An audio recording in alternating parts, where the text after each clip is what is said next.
Hallelujah. പിതാവിനും പുത്രനും പരിശുദ്ധാത്മാവിനും സ്തുതി, ആദ്യം മുതൽ ഇന്ന് എന്നേക്കും തന്നെ ആമേൻ. ദൈവത്തിൻ്റെ പരിശുദ്ധമായ തിരുനാമത്തിന് വീണ്ടും മഹത്വം ഉണ്ടാകട്ടെ. ഈ കൺവെൻഷൻ്റെ രണ്ടാമത്തെ സന്ധ്യയിൽ ഈ ആലയത്തിൻ്റെ പരിശുദ്ധിയിൽ ഒത്തുചേർന്ന് കർത്തൃപാദപീഠത്തിൽ ഇരിപ്പാൻ നമുക്ക് ഭാഗ്യം തന്ന ദൈവത്തെ നമുക്ക് സ്തോത്രം ചെയ്ത് ആരാധിക്കാം. ഇന്ന് തുടർ ചിന്തകളിലേക്ക് നാം പോകുന്നതിന് മുൻപ് വീണ്ടും ഒരു വാക്കുകൂടെ നമുക്ക് തലകളെ വണക്കി കണ്ണുകൾ അടച്ച് ദൈവത്തെ സ്തോത്രം ചെയ്ത് പ്രാർത്ഥിക്കാം. ഹല്ലേലൂയ. പരിശുദ്ധനും സ്നേഹവാനുമായ ഞങ്ങളുടെ പ്രാണപ്രിയ പൊന്നുനാഥ, അനുഗ്രഹീതമായ ഈ നല്ല സന്ധ്യാകാലത്തിനായി നന്ദിയോടെ സ്തോത്രം. പലവിധ ബന്ധപ്പാടുകളിൽ നിന്ന് നിന്റെ മക്കളെ വിളിച്ച് കൂട്ടി വരുത്തിയല്ലോ ഈ ആലയത്തിലേക്ക്. കർത്താവെ, തിബരിയോസിന്റെ തീരത്ത് തിരുമുഖത്തേക്ക് നോക്കിയിരുന്ന ജനത്തെ തിരുവചനത്താൽ തൃപ്തരാക്കിയത് കൂടാതെ അപ്പം വർദ്ധിപ്പിച്ച് അവരെ തൃപ്തരാക്കി തിരിച്ചയച്ച ദൈവം നീയാണ്. നിന്റെ മുമ്പിൽ വന്നവരാരും തൃപ്തരായിട്ടല്ലാതെ മടങ്ങിയിട്ടില്ല. തൃപ്തരായിട്ടല്ലാതെ നീ ആരെയും തിരികെ അയച്ചിട്ടില്ല. ഇന്ന് രാത്രി ഇരിക്കുന്ന ജനം എന്താണെന്ന് നിനക്ക് നല്ലവണ്ണം അറിയാം. അവർക്ക് എത്രത്തോളം വിശപ്പുണ്ടെന്ന്, എത്രത്തോളം ദാഹമുണ്ടെന്ന്, ഏത് കാര്യത്തിൽ അവർ വിശന്നും ദാഹിച്ചിരിക്കുന്നുവെന്ന്, എവിടെയാണ് അവർക്ക് പോഷണം ആവശ്യമെന്ന് കർത്താവ് അറിയുന്നുവല്ലോ. ആഴമായി ഈ മക്കളെ പോഷിപ്പിച്ച് തൃപ്തരാക്കി തിരിച്ചയക്കണമേ. ഈ ജനത്തെ തിരുവചനത്തിൽ നിന്ന് പ്രബോധിപ്പിക്കുവാൻ എൻ്റെ കർത്താവെ അവിടുന്ന് എഴുന്നേൽപ്പിച്ചു നിർത്തിയതിനാൽ നിന്റെ ബലഹീനദാസൻ ഇവിടെ നിൽക്കുകയാണ്. അടിയനെ ആരിൽ കാണരുതേ, എഴുന്നള്ളി അടിയൻ്റെ മുൻപിൽ നിൽക്കണമേ. അടിയൻ്റെ ശബ്ദം ആരും കേൾക്കരുതേ, സ്വർഗത്തിൽ നിന്ന് കൽപ്പിച്ച് അരുളി ചെയ്യണമേ. മഹത്വമെല്ലാം കർത്താവ് തന്നെ എടുക്കുമാറാകണം. പ്രാർത്ഥന അവിടുന്ന് കേട്ടതുകൊണ്ട് സ്തോത്രം. ഞങ്ങൾ നിനക്കും നിന്റെ പിതാവിനും പരിശുദ്ധാത്മാവിനും സ്തുതിയും സ്തോത്രവും സമർപ്പിക്കുന്നു, ഇപ്പോഴും എപ്പോഴും എന്നേക്കും തന്നെ. ഹല്ലേലൂയ. ദൈവമക്കളെ, നിങ്ങളെല്ലാവരും എനിക്ക് വേണ്ടി പ്രാർത്ഥിച്ചു കൊണ്ടിരിക്കണം.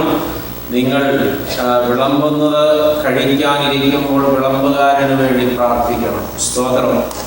ഇന്നലെ എനിക്ക് യാത്രയുടെ ഉറക്കത്തിന് ക്ഷീണമായിരുന്നു. ഇന്ന് മറ്റൊരു ക്ഷീണം എന്നെ പിടികൂടിയത് വളരെ പെട്ടെന്നാണ്. പള്ളിയിലേക്ക് വരുന്ന യാത്രക്കിടയിലാണ് ഉമിനീരിറക്കുമ്പോൾ വേദന തുടങ്ങിയത്. തൊണ്ടയ്ക്ക് വേദനയാണ്, പിന്നെ അത് തലവേദനയായി പരിണമിച്ചു. എല്ലാറ്റിനും ദൈവത്തിന് സ്തോത്രം. ഹല്ലേലൂയ. ഈ വേദനകളോടുകൂടി ഞാൻ ഇവിടെ നിൽക്കുമ്പോൾ അത് ദൈവത്തിന് കൂടുതൽ മഹത്വത്തിന് മുഖാന്തരമാകട്ടെ. നിങ്ങൾ പ്രാർത്ഥിച്ചു കൊണ്ടിരിക്കുക. എരിഹോയുമായി ബന്ധപ്പെട്ട ചില ചിന്തകളാണ് നമ്മൾ ഈ ദിവസങ്ങളിൽ ധ്യാനിക്കുന്നതെന്ന് ഇന്നലെ പറഞ്ഞത് നിങ്ങളുടെ ഓർമ്മയിൽ കാണും. എരിഹോ പട്ടണം തരുന്ന ചില ചിന്തകളാണ് ഇന്നലെ നാം കേട്ടത്. ഇന്നലെ വൈകിട്ട് വന്നവർ കേട്ടതും ഇന്ന് മാത്രം വന്നവർ കേൾക്കാത്തതുമായ ഒരു പാഠഭാഗം ഇന്നലെ വായിച്ചിട്ടുണ്ടായിരുന്നു. അത് ശുദ്ധമുള്ള ലൂക്കോസ് എഴുതിയ രക്ഷാസുവിശേഷം 10-ാം അധ്യായത്തിൽ നിന്നാണ് 30 മുതലുള്ള തിരുവചനങ്ങൾ. പ്രിയപ്പെട്ടവരെ, അവിടെ എരിഹോയുമായി ബന്ധപ്പെട്ട മറ്റൊരു ചിന്തയാണ് രേഖപ്പെടുത്തിയിട്ടുള്ളത്. ഇത് കർത്താവായ യേശുക്രിസ്തു പറഞ്ഞ ഒരു ഉപമയാണ്. ഒരിക്കൽ യഹൂദമതത്തിലെ ന്യായശാസ്ത്രികളുടെ കൂട്ടത്തിൽപ്പെട്ട ഒരുവൻ, ന്യായശാസ്ത്രി എന്ന് പറഞ്ഞാൽ ന്യായപ്രമാണത്തെ വ്യാഖ്യാനിക്കാനും പഠിപ്പിക്കാനും അധികാരമുള്ളവരുടെ കൂട്ടത്തിൽപ്പെട്ടവരാണ് ന്യായശാസ്ത്രിമാർ. അവർ പണ്ഡിതന്മാരാണ്. അവരാണ് ഈ യഹൂദമതത്തിലെ മൽപ്പാന്മാർ, ഗുരുക്കന്മാർ, ശ്രേഷ്ഠന്മാരായ അധ്യാപകർ. ആ കൂട്ടത്തിൽപ്പെട്ട ഒരുവൻ എഴുന്നേറ്റ് യേശുവിനോടൊരു ചോദ്യം ചോദിച്ചു. ഗുരു, ഞാൻ നിത്യജീവന് അവകാശിയായി തീരുവാൻ എന്താണ് ചെയ്യേണ്ടത്? ഇവിടെ ഇരിക്കുന്ന ആരെങ്കിലും ആ ചോദ്യം ഇന്ന് വരെ ആരോടെങ്കിലും ചോദിച്ചിട്ടുണ്ടോ എന്ന് എനിക്കറിയില്ല. ചോദിച്ചിട്ടുണ്ടാകാൻ തരമില്ല. ആരെങ്കിലും എന്തെങ്കിലും ചോദിച്ചിട്ടുണ്ടെങ്കിൽ ഇവിടെ ഞാൻ സമ്പന്നനാകാൻ എന്താണ് മാർഗം? ഇവിടെ എനിക്ക് കുറെ കൂടെ ഉയർന്ന പദവിയിൽ ഒരു ജോലി കിട്ടാൻ, കുറെ കൂടി നല്ല സാമ്പത്തിക സ്ഥിതിയിലെത്താൻ, കുറെ കൂടി ആരോഗ്യം സമ്പാദിക്കാൻ, കുറെ കൂടി സൗന്ദര്യം ഉണ്ടാകാൻ എന്താണ് കാര്യമെന്ന് ചോദിച്ചവർ ഇവിടെ ഉണ്ട്. എന്നാൽ ഈ ചെറുപ്പക്കാരനായ ന്യായശാസ്ത്രിയുടെ ചോദ്യം ഞാൻ നിത്യജീവൻ കരഗതമാക്കാൻ എന്ത് ചെയ്യണമെന്നാണ്. അത് സത്യത്തിൽ അവൻ യേശുവിനെ ഒന്ന് പരീക്ഷിക്കാൻ വേണ്ടി ചോദിച്ചതായിരുന്നു. യേശുവിനെ ഉൾക്കൊള്ളാൻ ഈ ന്യായശാസ്ത്രന്മാർക്ക് കഴിയുന്നില്ല. ന്യായപ്രമാണം കാര്യകാരണ സഹിതം പഠിപ്പിക്കാനുള്ള അധികാരം തങ്ങൾക്കാണെന്ന് അവകാശപ്പെട്ട ന്യായശാസ്ത്രിമാരെ ഇപ്പോൾ സാമാന്യ ജനം പിന്തുടരുന്നില്ല. ന്യായപ്രമാണത്തിലെ കടുകട്ടിയായ പ്രമാണങ്ങളൊന്നും പറയാതെ സ്നേഹപ്രമാണം കൊണ്ട് ലോക ജനതയെ മുഴുവൻ വശീകരിച്ചിരിക്കുകയാണ് നസറായനായ യേശു. അവന് ലോകം മുഴുവൻ വിളിക്കുന്നത് ഗുരു എന്നാണ്. അതുകൊണ്ട് ഇവന് വിളിച്ചു ഗുരു എന്ന്. എന്നിട്ട് ചോദിക്കുകയാണ്, നിത്യജീവന് അവകാശിയാകാൻ ഞാൻ എന്ത് ചെയ്യണം? യേശു അവനോട് ന്യായപ്രമാണത്തിൽ അത് സംബന്ധിച്ച് എന്താണ് എഴുതിയിട്ടുള്ളത്? നിത്യജീവനിൽ പോകാനുള്ള വഴി എന്താണെന്ന് ന്യായപ്രമാണത്തിൽ എഴുതിയിട്ടുണ്ടല്ലോ. ന്യായപ്രമാണത്തെ ആഴമായി പഠിക്കുകയും പഠിപ്പിക്കുകയും ചെയ്യുന്ന നിനക്കത് അറിയാതിരിക്കാൻ തരമില്ലല്ലോ. അതുകൊണ്ട് നീ തന്നെ പറയുക, ന്യായപ്രമാണത്തിൽ എന്താണ് എഴുതിയിട്ടുള്ളത്?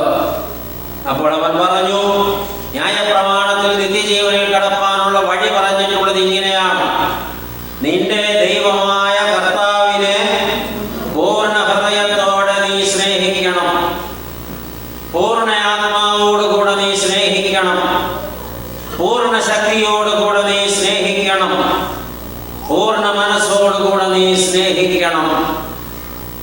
പോരാ, നിന്റെ കൂട്ടുകാരനെ, നിന്റെ സഹജീവിയെ നിന്നെ പോലെ നീ സ്നേഹിക്കണമെന്നും എഴുതിയിരിക്കുന്നു. ഇതാണ് നിത്യജീവനിൽ കടപ്പാനുള്ള വഴി എന്ന് ന്യായപ്രമാണം പഠിപ്പിക്കുന്നു എന്ന് ന്യായശാസ്ത്രി യേശുവിനോട് പറഞ്ഞു. ഹല്ലേലൂയ. ഈ ന്യായശാസ്ത്രിക്ക് അറിയാമായിരുന്നത് അത്രയും നമുക്കും അറിയാമായിരിക്കുമോ? ഇന്നലെ നിങ്ങൾക്ക് എന്നോട് വലിയ കണക്കൊന്നുമില്ലായിരുന്നു, ഇന്ന് കണക്കുകളില്ല. ഹല്ലേലൂയ. ന്യായശാസ്ത്രി അറിഞ്ഞ ഈ പ്രമാണം നിങ്ങൾ അറിഞ്ഞിട്ടുണ്ടോ? ഉണ്ടോ? പാലിച്ചിട്ടുണ്ടോ? പാലിച്ചിട്ടുണ്ടോ? ഉത്തരം പറയാൻ ബുദ്ധിമുട്ടുള്ള ചോദ്യം ചോദിക്കല്ലേ അച്ഛാ എന്ന് നിങ്ങൾ എന്നോട് പറഞ്ഞത് ഞാൻ കേട്ടെങ്കിലും ഈ ചോദ്യം നിങ്ങളോട് ചോദിക്കാതിരിക്കാനാകില്ല. ഇത് ഈ ന്യായശാസ്ത്രിക്ക് അറിയാൻ പാടില്ലാഞ്ഞിട്ടല്ല അവൻ യേശുവിനോട് ഈ ചോദ്യം ചോദിച്ചത്. അവനതറിയാം, പക്ഷെ പാലിച്ചിട്ടില്ല. അവനത് പാലിക്കുന്നവനായിരുന്നെങ്കിൽ പിന്നെ നിത്യജീവനിൽ പോകാനുള്ള കുറുക്കു വഴി എന്താണെന്ന് കർത്താവിനോട് അവൻ ചോദിക്കില്ലായിരുന്നു. പ്രിയപ്പെട്ടവരെ, ഇതാണ് വഴി എന്ന് നമുക്ക് അറിയാം, പക്ഷെ പാലിക്കുന്നില്ല. ഇപ്പോഴും നമ്മളൊക്കെ ഈ ന്യായശാസ്ത്രിയുടെ വർഗത്തിൽപ്പെട്ടവരാണ്, ഷോർട്ട് കട്ടുകൾ അന്വേഷിക്കുന്നവർ. എവിടെയാണ് കുറുക്കു വഴികളുള്ളത്?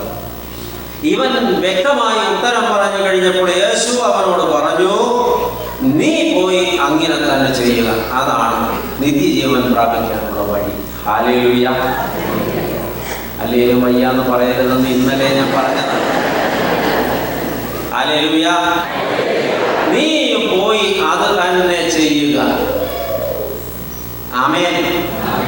നിത്യജീവനിൽ കടപ്പാൻ ഇച്ഛിക്കുന്നുവെങ്കിൽ നീ പോയി അത് തന്നെ ഏത് ചെയ്യണം? നിന്റെ ദൈവമായ കർത്താവിനെ പൂർണ്ണ മനസ്സോടും പൂർണ്ണ ആത്മാവോടും പൂർണ്ണ ശക്തിയോടും പൂർണ്ണ ഹൃദയത്തോടും കൂടെ സ്നേഹിക്കണം. എന്ന് വെച്ചാൽ ദൈവത്തോടുള്ള സ്നേഹം പരിപൂർണമായിരിക്കണം. അതിലുപരി മറ്റൊരു സ്നേഹം ഉണ്ടാകരുത്, മറ്റൊന്നിനോടും ഉണ്ടാകരുത്, മറ്റാരോടും ഉണ്ടാകരുത്. ഏറ്റവും പരമമായ സ്നേഹം നിന്റെ ദൈവത്തോടായിരിക്കണം. ദൈവത്തെ നീക്കി നിർത്തി മറ്റൊന്നും നിന്റെ ജീവിതത്തിൽ ഉണ്ടാകരുത്. ദൈവത്തേക്കാൾ ഉപരി നിന്റെ ജീവിതത്തിൽ ഒന്നും ഉണ്ടാകരുത്. ഉണ്ടായാൽ നിത്യജീവനെ കുറിച്ച് നീ സ്വപ്നം കാണണ്ട, അത് സാധ്യമാകില്ല. പിന്നെ നിന്റെ സഹജീവിയെ, ഇടവും വലവും ഇരിക്കുന്നവരെ, സമൂഹത്തിൽ നിന്നോടൊപ്പം ഉള്ളവരെ, നിന്റെ ഭവനത്തിൽ നിന്റെ കൂടെ താമസിക്കുന്നവരെ, ആരുമായിക്കൊള്ളട്ടെ, നിന്റെ സഹജീവി, കൂട്ടുകാരനെന്ന് ഇവിടെ വായിച്ചത് അത്രേ ഉള്ളൂ. നിന്റെ സഹജീവിയെ നിന്നെ പോലെ സ്നേഹിക്കണം. നിങ്ങൾക്ക് ജീവിതത്തിൽ ഏറ്റവും കൂടുതൽ സ്നേഹമുള്ളത് ആരോടാണ്?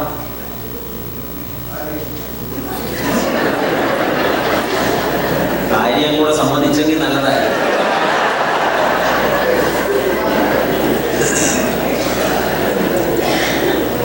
ആമേൻ. ആരോടാ?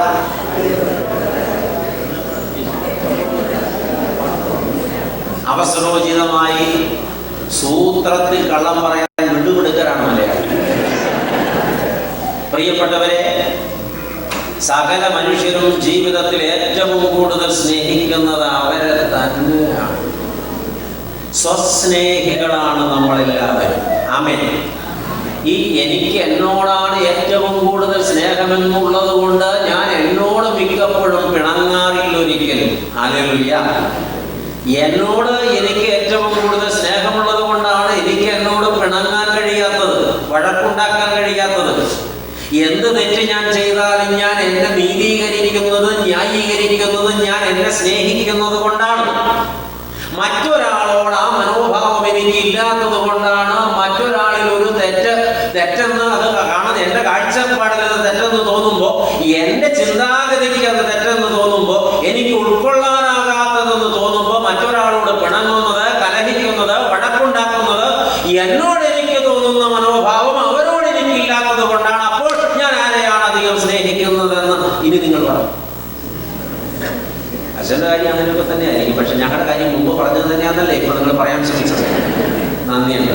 നന്നാവില്ല എന്ന് ഉറപ്പായി. നിങ്ങളല്ല ഞാൻ. ദൈവത്തിന് സ്തോത്രം. പ്രിയപ്പെട്ടവരെ, ഇങ്ങനെ വരുമ്പോൾ യേശു പറഞ്ഞ വാക്ക് നമ്മുടെ ജീവിതത്തിൽ പാലിക്കണം. നമ്മൾ ഈ പറഞ്ഞ ഒരു ചിന്തയുണ്ടല്ലോ, ന്യായശാസ്ത്രി പറഞ്ഞ മറുപടി, അത് 10 കൽപ്പനകളുടെ രത്ന ചുരുക്കമാണ്. ഹല്ലേലൂയ.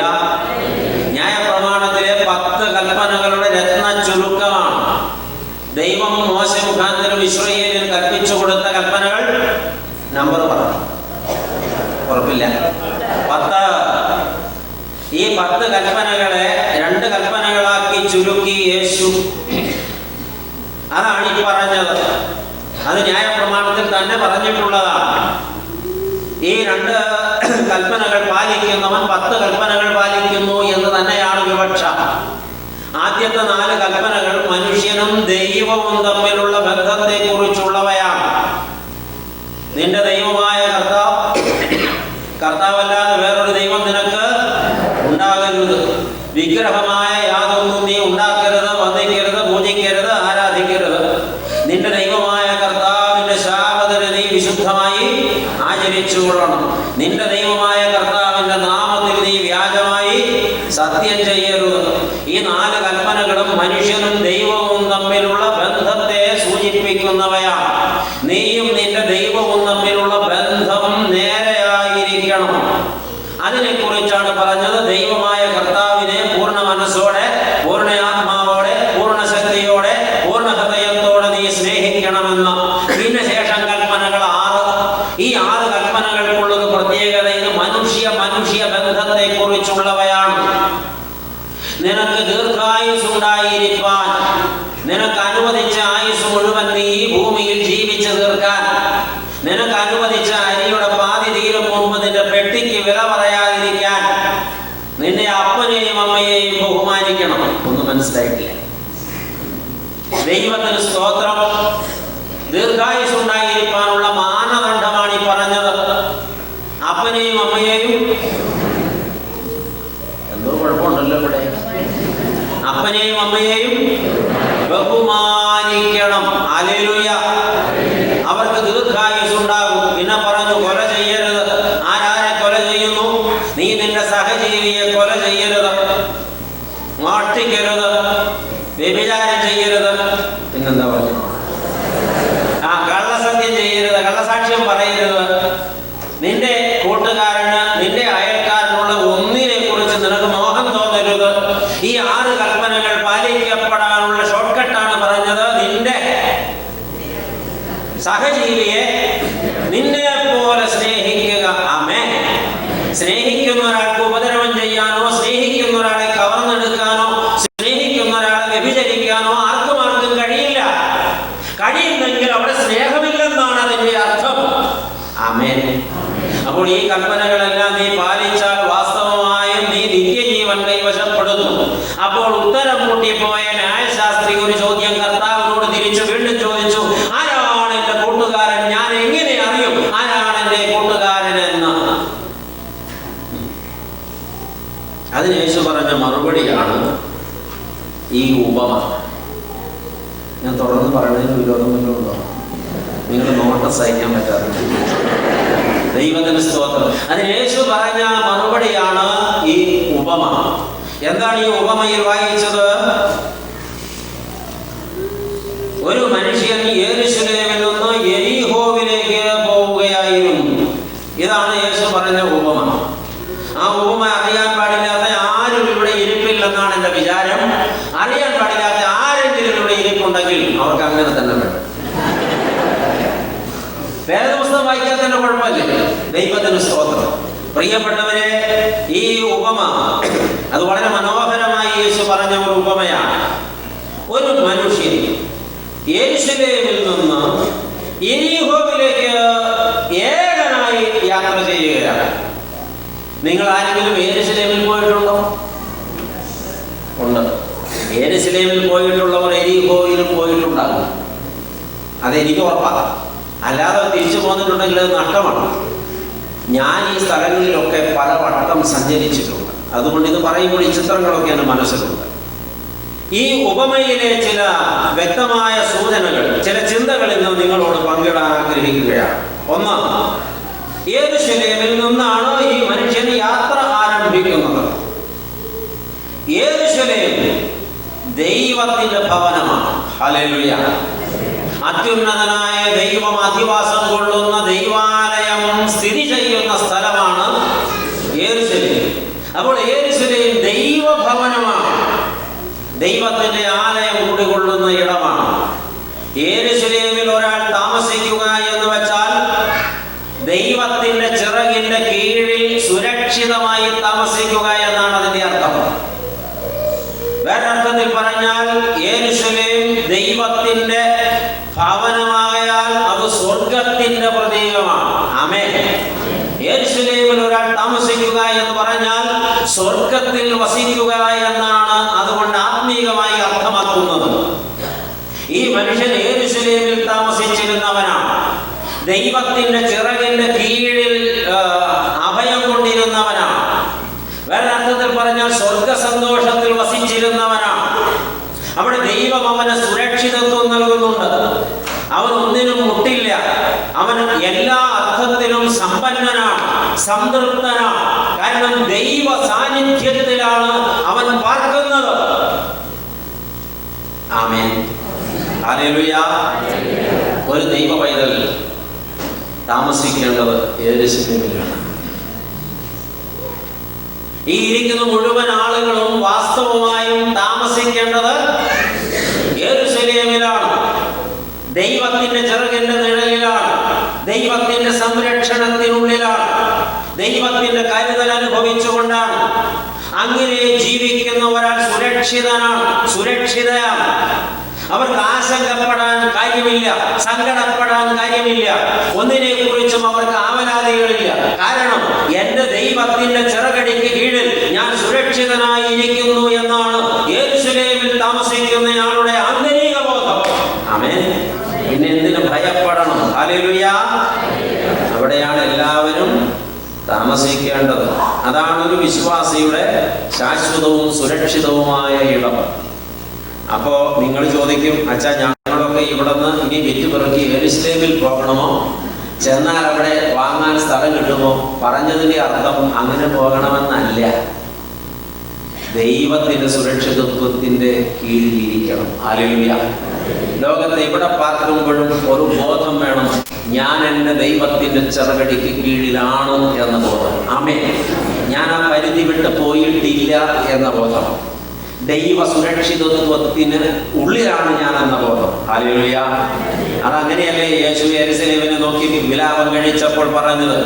കോഴി തന്റെ കുഞ്ഞുങ്ങളെ ചിറകിന്റെ കീഴിൽ മറയ്ക്കുന്നത് പോലെ നിന്നെയും മറച്ചുകൊള്ളാൻ എനിക്ക് എത്രയോ വട്ടം മനസ്സായിരുന്നു, പക്ഷേ നീയോ ചിറകടി വിട്ട് പുറത്തുപോയി. നിങ്ങൾക്കറിയാം, ഈ കോഴി കുഞ്ഞുങ്ങളെന്നൊക്കെ ഈ അമേരിക്കയിൽ ഇരിക്കുന്നവരോട് പറഞ്ഞാൽ എന്ത് മനസ്സിലാകുമെന്ന് എനിക്ക് മനസ്സിലാകുന്നില്ല. കോഴി കുഞ്ഞുങ്ങളെ വിരിയിച്ചു കഴിഞ്ഞാൽ അതിനെയും കൊണ്ട് തീറ്റ തേടി ഇറങ്ങുമ്പോൾ ആകാശത്ത് വട്ടമിട്ട് പറക്കുന്ന ഒരു പരുന്തിൻ്റെയോ കഴുകന്റെയോ നിഴൽ താഴെ വീണാൽ ഈ തള്ളക്കോഴി അത് കാണും. കണ്ടാൽ അടുത്ത നിമിഷം അതൊരു ശബ്ദം പുറപ്പെടുവിക്കും. ഈ കുഞ്ഞുങ്ങളെല്ലാം പാറിപ്പറന്നു വന്ന് അമ്മയുടെ ചിറകടിക്കുള്ളിലേക്ക് അങ്ങ് ഒതുങ്ങും. ഈ അമ്മ ചിറക് വിരിച്ച് അതിനെ മറച്ചൊരു ഇരിപ്പങ്ങിരിക്കും. ആമേൻ.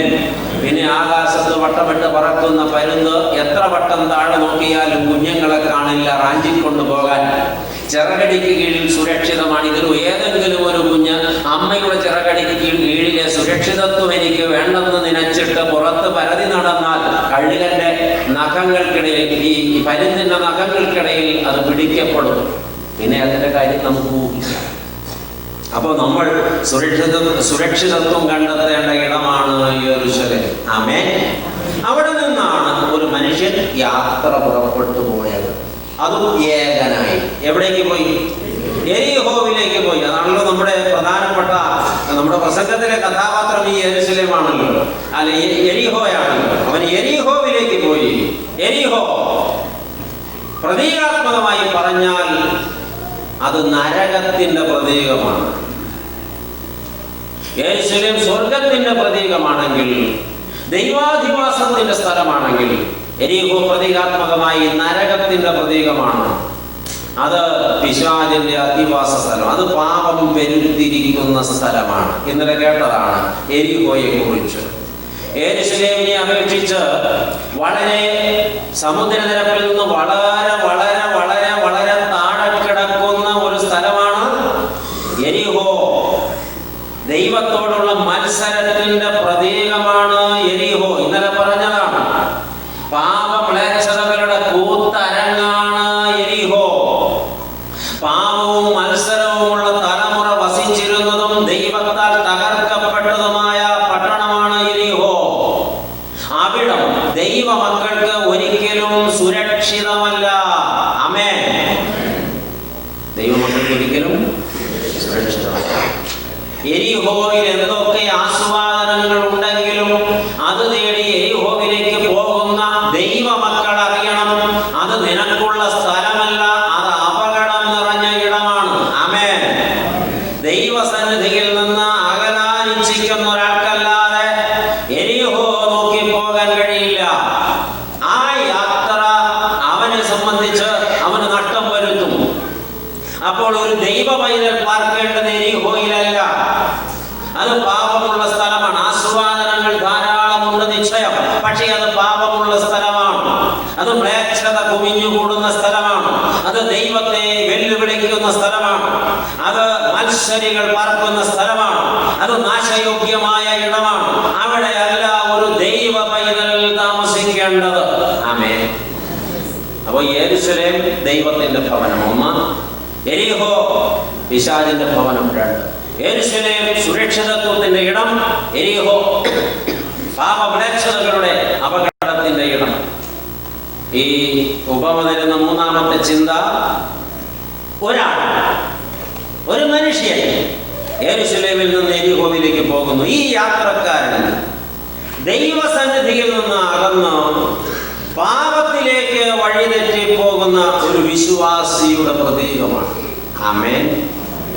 ദൈവസന്നിധിയിൽ നിന്ന് അകന്ന് പാപത്തിലേക്ക് വഴിതെറ്റിപ്പോകുന്ന ഒരു വിശ്വാസിയുടെ പ്രതീകമാണ്. നിങ്ങൾ ഈ മനുഷ്യനെ എവിടെയെങ്കിലും കണ്ടു? ഈ ഏകാന്ത യാത്രികനെ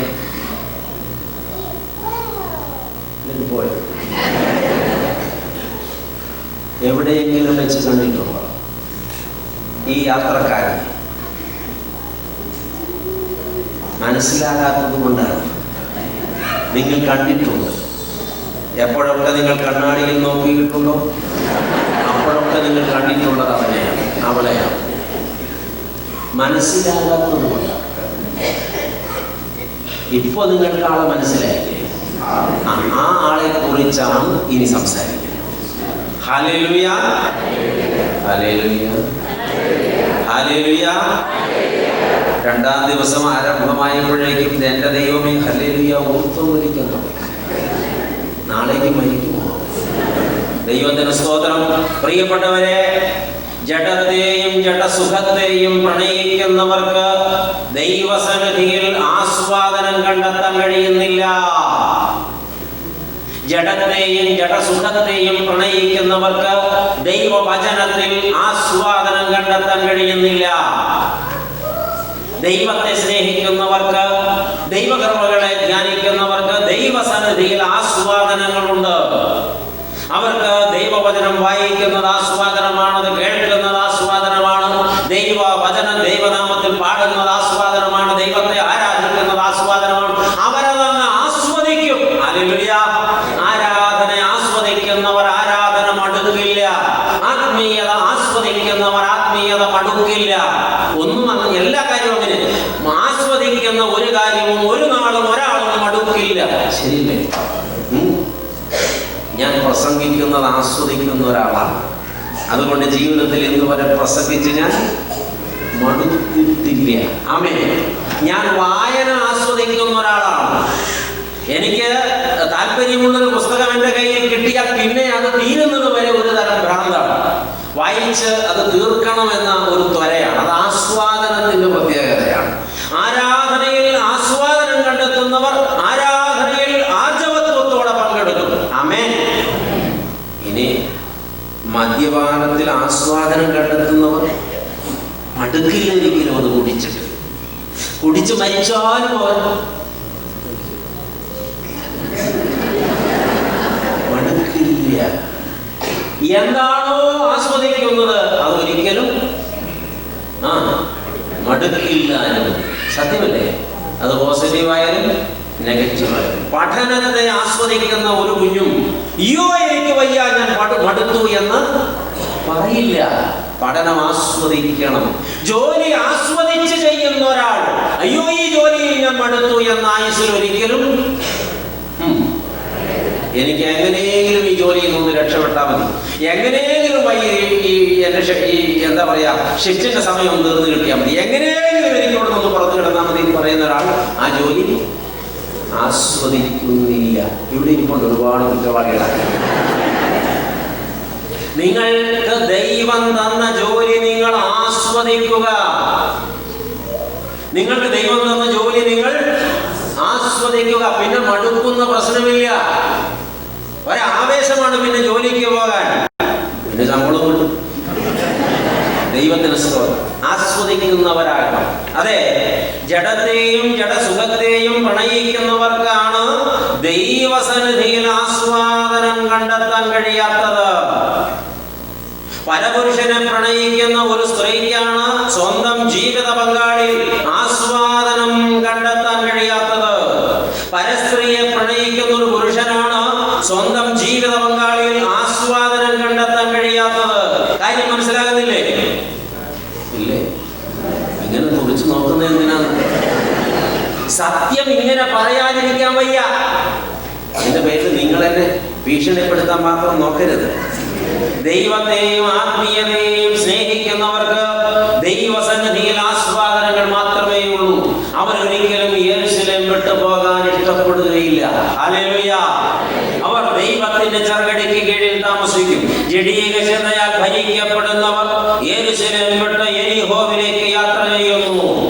ജഡീക ചിന്തയാൽ ഭരിക്കപ്പെടുന്നവർ പാപത്തിന്റെ ആസ്വാദനങ്ങൾ തേടി ദൈവത്തിന്റെ ചെറുകടിക്ക് കീഴിൽ നിന്ന് തന്നെത്താൻ യാത്ര പുറപ്പെട്ടു പോകുന്നു. ആരെയും പാപം ചെയ്യാൻ ദൈവം പറഞ്ഞയക്കുന്നില്ല. ആർക്കും പാപം ചെയ്യാൻ പ്രത്യേക അവസരങ്ങളോ സാധ്യതകളോ സാഹചര്യങ്ങളോ ദൈവം ഒരുക്കി വെക്കുന്നില്ല. പിന്നെ എന്താ സംഭവിക്കുന്നത്? ഈ ആസ്വാദനങ്ങൾ തേടി ദൈവത്തിന്റെ ചെറുകടിക്ക് കീഴിൽ നിന്ന് പുറത്തു കടന്ന് മനുഷ്യൻ തേടിപ്പോകുന്നതാണ്. ദൈവം ഉത്തരവാദിയല്ല. അല്ല. ആമേൻ. സുഖമന്വേഷിച്ചുള്ള യാത്ര, അതാണ് ഈ മനുഷ്യൻ ചെയ്തത്.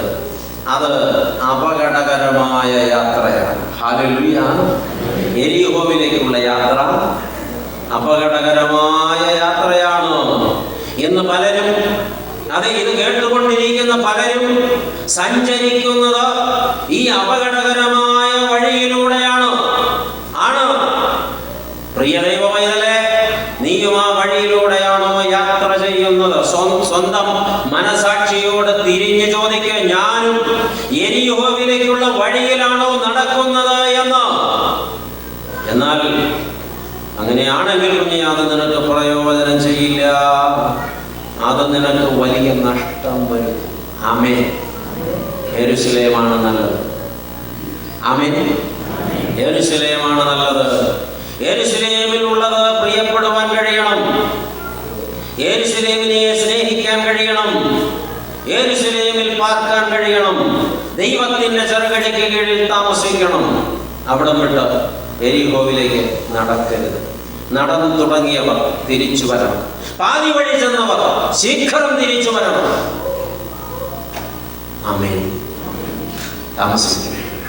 താമസിച്ചാൽ അപകടമാണ്. അപ്പൊ 3 ചിന്തകളാണ് പറഞ്ഞത്. 1, യെരൂശലേം എന്താണ്. 2, എരിഹോ എന്താണ്. 3, യാത്രക്കാരൻ ആരാണ്. 4, അവനിങ്ങനെ ആസ്വാദനങ്ങൾ ഉള്ളിലിട്ട് ആനന്ദിച്ച സ്വപ്നങ്ങളൊക്കെ കണ്ട് നടക്കുമ്പോൾ വളരെ അപ്രതീക്ഷിതമായി കള്ളന്മാരവനെ വളഞ്ഞു. ആമേൻ. കള്ളന്മാരവനെ വളഞ്ഞു. ഈ യെരൂശലേമിൽ നിന്നുള്ള എരിഹോവിലേക്കുള്ള റോഡ് ഇപ്പോൾ ശരിക്കും ഒരു ഹൈവേ ആണ്. ഹൈവേ ആണെങ്കിൽ പോലും ആ റോഡ് പോകുന്നത് മലകളെ ചുറ്റി വളഞ്ഞ് പുളഞ്ഞാണ്. ഒരു മലയുടെ മറവിൽ നിന്നാൽ തൊട്ടപ്പുറത്ത് എന്താണെന്ന് നമുക്ക് അറിയാൻ പറ്റില്ല. ഭയാനകമായ ഒരു യാത്രയാണ് എരിഹോവിലേക്കുള്ള യാത്ര. ഒരുപാട് ഗുഹകളും ഗഹ്വരങ്ങളുമുള്ള, ഈ ഒളിത്താവളങ്ങൾ ധാരാളമുള്ള, കള്ളന്മാർക്ക് ഒളിച്ചിരിക്കാൻ കഴിയുന്ന സ്ഥലങ്ങളാണ് ഈ യാത്ര ചെയ്യുന്ന ഇടങ്ങൾ മുഴുവൻ. ഇപ്പോൾ പോലും അവിടെ നമുക്ക് യാത്ര ചെയ്യുമ്പോൾ അത് നമുക്ക് ഫീൽ ചെയ്യുന്നുണ്ട്. പക്ഷെ അന്ന് കാൽനട യാത്രക്കാർ അല്ലെങ്കിൽ കഴുതപ്പുറത്ത് ഒട്ടകപ്പുറത്ത് പോകുന്നവർ പോകുമ്പോൾ ഈ ഇല്ലാത്ത വഴികളിലൂടെ അല്ലെങ്കിൽ നാട്ടുപാതകളിലൂടെ പോകുമ്പോൾ എന്തായിരിക്കും സംഭവിക്കുക? ഈ കള്ളന്മാർ അവനെ വളഞ്ഞു. കള്ളന്മാർ പിശാചിന്റെ പ്രതീകങ്ങളാണ്. ഹല്ലേലൂയ. ഈ കള്ളന്മാർ പിശാചിന്റെ പ്രതീകങ്ങളാണ്. അവനെ പിടിച്ചു. പിശാച് ദൈവസന്നിധിയിൽ ഇരിക്കുന്ന ഒരാളെ കയറി പിടിക്കുകയില്ല. അതിനുള്ള ധൈര്യം പിശാചിന് ഇല്ല. ആമേൻ. യെരൂശലേമിൽ കയറി ആരുടെയെങ്കിലും മേൽ കൈവയ്ക്കാൻ പിശാചിന് ധൈര്യം ഇല്ല. കാരണം അത് ദൈവത്തിന്റെ ഭവനമാണ്. യെരൂശലേമിൽ താമസിക്കുന്നവർ സുരക്ഷിതരാണ്. അവരെ പിശാച് തൊടുകയില്ല. ഇവിടെ ഇരിക്കുന്ന പലരും പ്രാർത്ഥനാ വിഷയം പറയുമ്പോൾ പറയാറുള്ള ഒരു വാക്ക്, എനിക്ക് പൈശാചിക ബന്ധനമാണ്, എനിക്ക് വേണ്ടി പ്രാർത്ഥിക്കണം. അവർ പറയാതെ പറഞ്ഞൊരു പ്രമാണമുണ്ട്, ഞാൻ എരിഹോവിൽ താമസിക്കുകയാണ്, എനിക്ക് വേണ്ടി പ്രാർത്ഥിക്കണം. ഒരു പ്രയോജനവുമില്ല. താമസം യെരൂശലേമിലേക്ക് മാറ്റുക, അപ്പോൾ പ്രയോജനം. ആമേൻ. എരിഹോയിൽ താമസിക്കുകയും ചെയ്യണം, ഇവിടുത്തെ എല്ലാ സുഖങ്ങളും ആസ്വദിക്കുകയും ചെയ്യണം, ബന്ധനങ്ങളൊന്നും ഉണ്ടാകാനും പാടില്ല എന്ന് പറഞ്ഞാൽ രക്ഷയില്ല മക്കളെ, നടക്കില്ല. നിങ്ങൾക്ക് ഇഷ്ടപ്പെടുന്നില്ല എന്ന് നിങ്ങളുടെ മുഖഭാവത്തിൽ നിന്ന് എനിക്ക് മനസ്സിലാവുന്നുണ്ട്. പക്ഷെ നിങ്ങളെ ഇഷ്ടപ്പെടുത്താൻ വേണ്ടി ഒന്നും പറയരുതെന്ന് കർത്താവിനോട് കൽപ്പിച്ചിട്ടുണ്ട്. കർത്താവിനെ ഇഷ്ടപ്പെടുത്താൻ വേണ്ടി പറയണമെന്നാണ് എനിക്കുള്ള കൽപ്പന. അപ്പൊ പറഞ്ഞോട്ടെ. ഹല്ലേലൂയ. ദൈവമക്കളെ, യെരൂശലേമിൽ കയറി ഒരാളുടെ മേലും പിശാച് കൈവയ്ക്കില്ല. കാരണം യെരൂശലേം ദൈവത്തിന്റെ താവളമാണ്. ദൈവത്തിന്റെ ചെറുകടിക്ക് കീഴിലാണ് യെരൂശലേമിൽ പാർക്കുന്നവർ. ആരുടെയെങ്കിലും മേൽ സാത്താൻ കൈവച്ചെങ്കിൽ അവർ യെരൂശലേമിന് പുറത്തിറങ്ങിയത് കൊണ്ടാണ്. ആമേൻ. അതുകൊണ്ട് ശീഘ്രം ഓടി അങ്ങ് അകത്തോട്ട് കയറി. ആ ഉപദ്രവത്തെ കുറിച്ച് പിന്നെ ചിന്തിക്കുകയും വേണ്ട, പരാതിപ്പെടുകയും വേണ്ട, ബഹളം വയ്ക്കുകയും വേണ്ട. ആമേൻ. പ്രാക്ടിക്കലായിട്ടുള്ള കാര്യം പറയണം, വേണമെങ്കിൽ മതി. ദൈവത്തിന് സ്തോത്രം. ദൈവസന്നിധി വിശുദ്ധിയിലും ദൈവാശ്രയത്തിലും തിരുവചന ധ്യാനത്തിലും ദൈവാരാധനയിലും ഉറ്റിരിക്കുന്നവരുടെ മേൽ പിശാചിന് ഒരു നടപടിയും സാധ്യമാകില്ല. ആമേൻ. വിശുദ്ധിയിലും ദൈവാശ്രയത്തിലും തിരുവചന ധ്യാനത്തിലും ദൈവാരാധനയിലും ഉറ്റിരിക്കുന്ന ഒരു വിശ്വാസികളുടെ മേൽ പിശാചിന് ഒരു നടപടിയും സാധ്യമാകില്ല. എന്നാൽ ദൈവസന്നിധി വിട്ടുപോകുന്നവരെയും പാപസുഖം നേടി ഓടുന്നവരെയുമാണ് അവൻ കയറി പിടിച്ച് കൊള്ളയടിക്കുന്നത്. ആമേൻ. ദൈവമക്കളെ തിരിച്ചറിയുക. ദൈവം എന്തുകൊണ്ട് എന്നെ കരുതുന്നില്ല എന്ന് ചോദിക്കുന്നതിന് മുൻപ് ഇപ്പോൾ നിൽക്കുന്നത് എവിടെ എന്ന് സ്വയം ചോദിക്ക്. നടക്കുന്ന ഏത് വഴിയിലൂടെ എന്ന് സ്വയം ചോദിക്ക്. പോകുന്നത് എങ്ങോട്ടാണെന്ന് സ്വയം ചോദിക്ക്. എന്നിട്ട് മാത്രം നീ ദൈവത്തെ വിധിക്കുക. ആമേൻ. യെരൂശലേം വിട്ടു പോകരുത്. പുറത്തിറങ്ങിയാൽ അപകട സാധ്യത.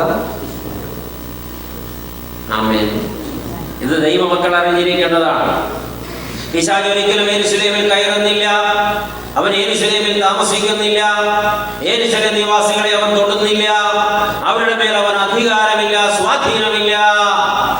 അവർ സുരക്ഷിതരാണ്. ആമേൻ. പിശാച് പാർക്കുന്നത് പാപത്തിലേക്കുള്ള വഴിയരികിലെ ഒളിവിടങ്ങളിലാണ്. എരിഹോവിലേക്കുള്ള വഴിയിലെ ഒളിവിടങ്ങളിലാണ്.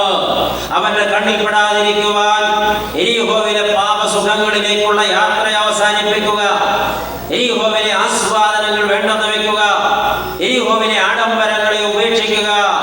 ആ യാത്ര തീർത്തും വേണ്ടെന്ന് വെച്ചിട്ട് സുരക്ഷിതമായ യെരൂശലേമിൽ താമസം തുടരുക. ബുദ്ധിമുട്ടാണെന്നല്ലേ ഇപ്പൊ നിങ്ങൾ പറഞ്ഞത്? അതല്ലേ ഈ നിശബ്ദതയിൽ നിന്ന് മനസ്സിലാക്കി? ആണോ? ഒന്നുമില്ല, കണക്കായി. ചെന്ന് പിടികൊടുത്തതാണ് പിശാചിന്റെ പിടിയിൽപ്പെട്ടവരൊക്കെ, വന്ന് പിടിച്ചവരല്ല. എങ്ങനെ? ചെന്ന് പിടികൊടുത്തതാണ്. ഒന്നും ഊരി പോരാമോ ഇപ്പൊ? ഹല്ലേലൂയ. ദൈവം കരുതും. ഇനി അവന്റെ കയ്യിൽ കിട്ടിയാൽ അവൻ എന്ത് ചെയ്യാൻ പോകുന്നു എന്ന് കേട്ടെ. അവൻ നിന്നെ മർദ്ദിക്കും, ആഴത്തിൽ മുറിവേൽപ്പിക്കും. നിന്റെ ഹൃദയത്തിലും നിന്റെ ആത്മാവിലും നിന്റെ മനസ്സിലും അവൻ മുറിവേൽപ്പിക്കും. ആമേൻ. നിന്റെ ശരീരത്തിൽ അവൻ മുറിവേൽപ്പിക്കും. പിശാചിന്റെ കയ്യിൽ കിട്ടിയാൽ അവൻ നിന്നെ ആഴത്തിൽ മുറിവേൽപ്പിക്കും. തീർന്നില്ല, അവൻ നിന്റെ സകല സമ്പാദ്യങ്ങളും കവർന്നെടുക്കും. ഭൗതിക സമ്പാദ്യങ്ങൾ മാത്രമല്ല, നിന്റെ ആത്മീക സമ്പാദ്യങ്ങളും കവർന്നെടുക്കും. നിന്റെ സുഹൃത്തുക്കളെല്ലാം അവൻ മോഷ്ടിക്കും, കൊള്ളയിടും. ഇന്ന് വരെയുള്ള ആത്മീയ ജീവിതത്തിൽ നീ നേടിയ സകല സുഹൃത്തുക്കളും നിനക്ക് നഷ്ടപ്പെടും. അവന്റെ കയ്യിൽ ചെന്ന് പെടുകയല്ലാതെ വന്ന് കയറി പിടിക്കാൻ അവന് ദൈവാനുവാദം കൊടുത്തു. അപ്പൊ ഈ പെട്ടെങ്കിൽ അതാരുടെ കുഴപ്പം?